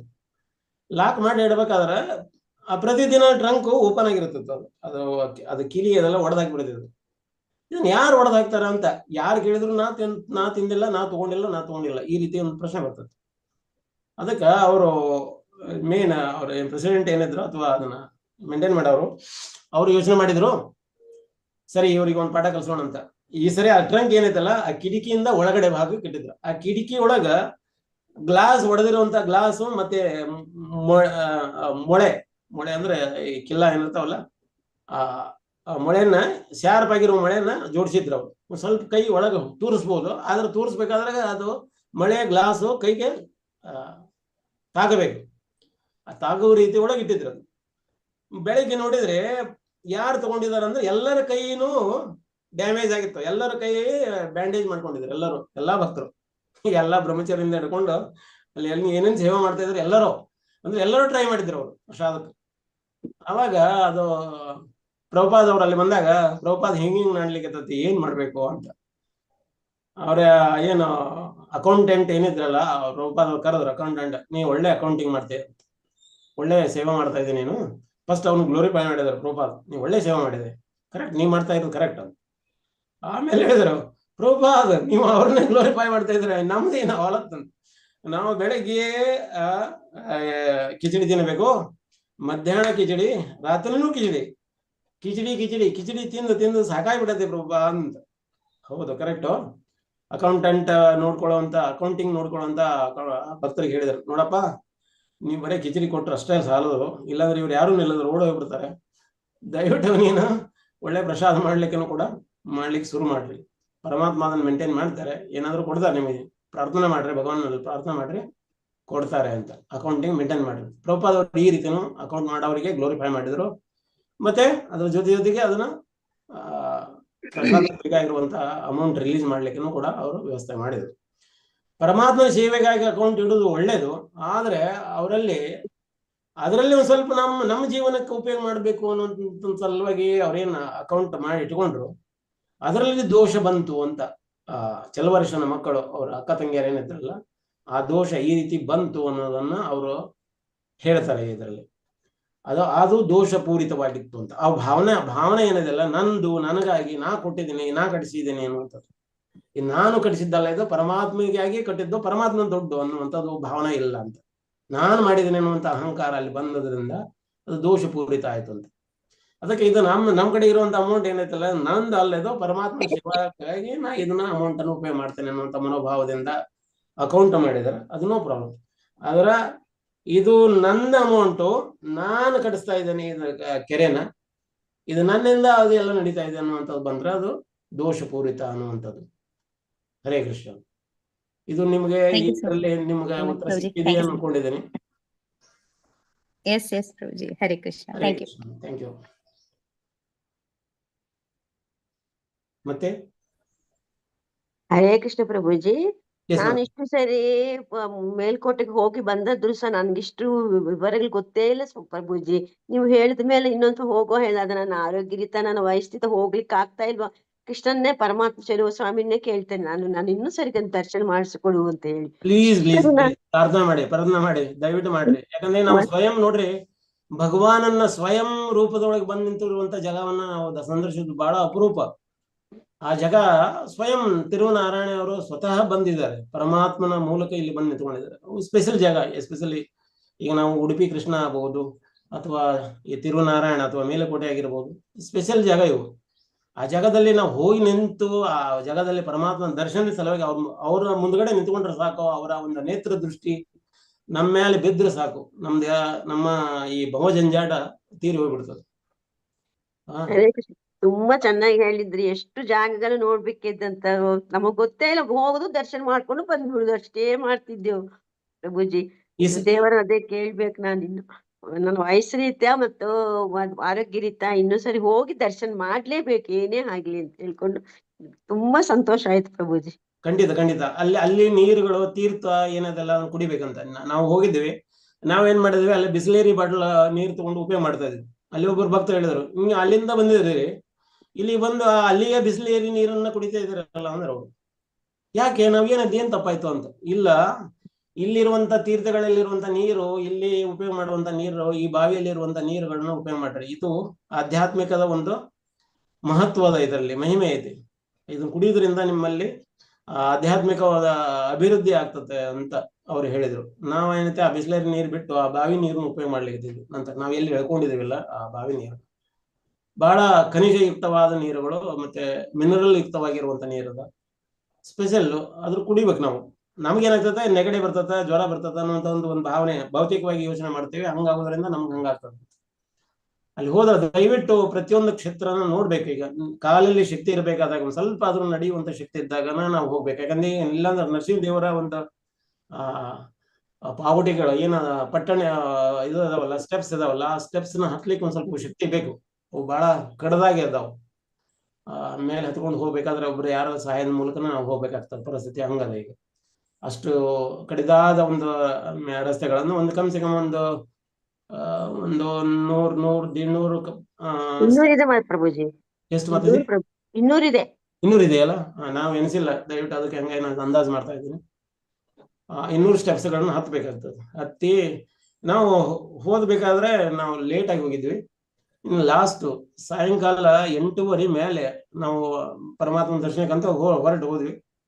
ಹೋದಾದ್ಮೇಲೆ ಅಲ್ಲಿ ಮಳೆ ಬಂದಿತ್ತು, ಜೋರಾಗಿ ಮಳೆ ಬಂದು ನಿಂತಾದ್ಮೇಲೆ ಹತ್ತಬೇಕಾದ್ರೆ ಸ್ಟೆಪ್ಸ್ ಜಾರ್ತಾವು ಅನ್ನುವಂಥದ್ದು ಮೆಲ್ಲ ಮೆಲ್ಲಗೆ ಎತ್ಕೊಂಡು ಹೋಗ್ತಾ ಇದ್ವಿ. ಅದ್ಮೇಲೆ ಚಂಪಾ ಗಿಡ ಅದಾವ್ರಿ, ಸಂಪಿಗೆ ಗಿಡ ಉಂಟು. ಆ ಸಂಪಿಗೆ ಗಿಡದ ಸುವಾಸನೆ ಇಷ್ಟೊಂದು ಪರಿಮಳವಾಗಿ ಬಿಡ್ತಾ ಇತ್ತು. ಅಲ್ಲಿ ಮಂದಾದ ಒಂದು ಅಗದಿ ತಂಪಾದ ಗಾಳಿ, ವೈಕುಂಠದ ಒಂದು ಅನುಭವ ನಿಮ್ಗ ಅಲ್ಲಿ ಆಗ್ತದೆ. ಅನುಭವ ನೀವು ಅನುಭವಿಸಬಹುದು. ಆ ಗಾಳಿ ಅಲ್ಲಿ ಹಿಂಗ ಮೈಗೆ ದಡವುತ್ತದೆ. ಅದು ನೋಡ್ಬಿಟ್ಟು ನಾವು ಅಲ್ಲಿರುವಂತ ಭಕ್ತರೆಲ್ಲ ಹೇಳಿದ್ವಿ, ಇದು ಅದ್ಭುತ ವಾತಾವರಣ ನಾವು ನಿಂತ್ಕೊಂಡಿರುವಂತ. ನಾವು ಒಂದ್ ಸ್ವಲ್ಪ ಹೊತ್ತು ಅಲ್ಲೇ ಸ್ಟೆಪ್ಸ್ ಮೇಲೆ ನಿಂತ್ಕೊಂಡು ಅಲ್ಲೇ ನರಸಿಂಹ ಆರತಿ ಹಾಡಿ ಆಮೇಲೆ ಮತ್ತೆ ನರಸಿಂಹ ದೇವರ ದರ್ಶನಕ್ಕೆ ಹೋದ್ವಿ. ಮೇಲ್ಗಡೆ ಯಾರೂ ಇರ್ಲಿಲ್ಲ. ಮತ್ತೆ ಆ ನರಸಿಂಹ ದೇವರ ಪೂಜಾರಿ ಇದ್ರು, ನಮ್ಮ ಭಕ್ತರದ ಒಂದು ಗ್ರೂಪ್. ನರಸಿಂಹ ದೇವರ ಮುಂದ್ಗಡೆನೆ 1 ತಾಸುವರೆಗೆ ನಾವು ಅಲ್ಲಿ ಕೀರ್ತನೆ ಮಾಡಿ ನರಸಿಂಹ ಆರತಿ ಹಾಡಿ ಆಮೇಲೆ ಕೆಳಗೆ ಇಳ್ಕೊಂಡ್ ಬಂದ್ವಿ. ಬಹಳ ಖುಷಿ ಆಯ್ತು ನಮ್ಗೆ. ಪರಮಾತ್ಮ ಮಲಗಿಸುವವರೆಗೂ ನಾವು ಕುತ್ಕೊಂಡಿದ್ವಿ ಅಲ್ಲಿ.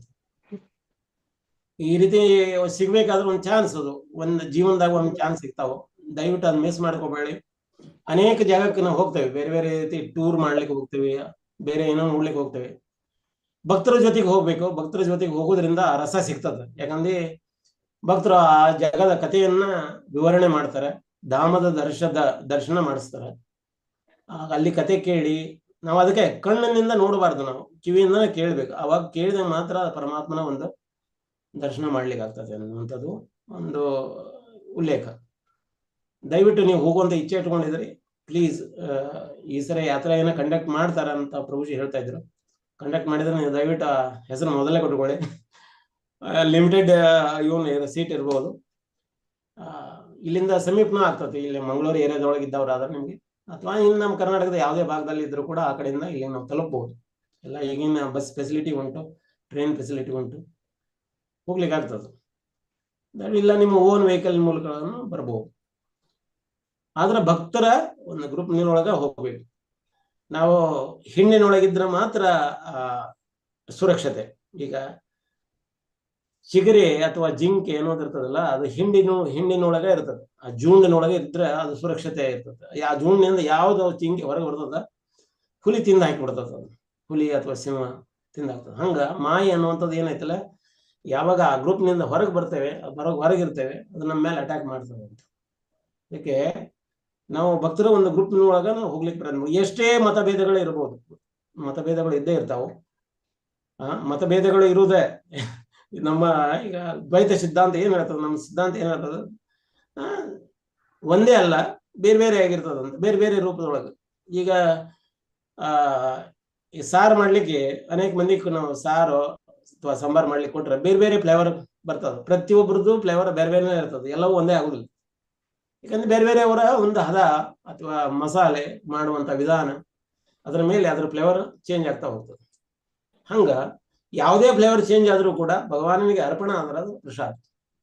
ಅದೇ ರೀತಿ ನಾವು ಅದನ್ನ ಭಗವಾನನ ಸಲುವಾಗಿ ನಮ್ಮ ಕೇಂದ್ರ ಬಿಂದು ಭಗವಾನ್ ಆಗಿರ್ಬೇಕು. ಅವ್ರ ಜೊತೆಗೆ ಎಂಥದೇ ಮತಭೇದಗಳು ಜಗಳಗಳು ಇದ್ರೆ ಅದನ್ನ ಸೈಡಿಗೆ ಇಟ್ಟು ನಾವು ಪರಮಾತ್ಮ ಸೇವೆ ಮಾಡ್ತಾ ಹೋಗ್ಲಿಕ್ಕೆ ಪ್ರಯತ್ನ ಪಡ್ಬೇಕು. ಇದು ನಮ್ಮ ಇಸ್ಕಾನದ ತತ್ವ.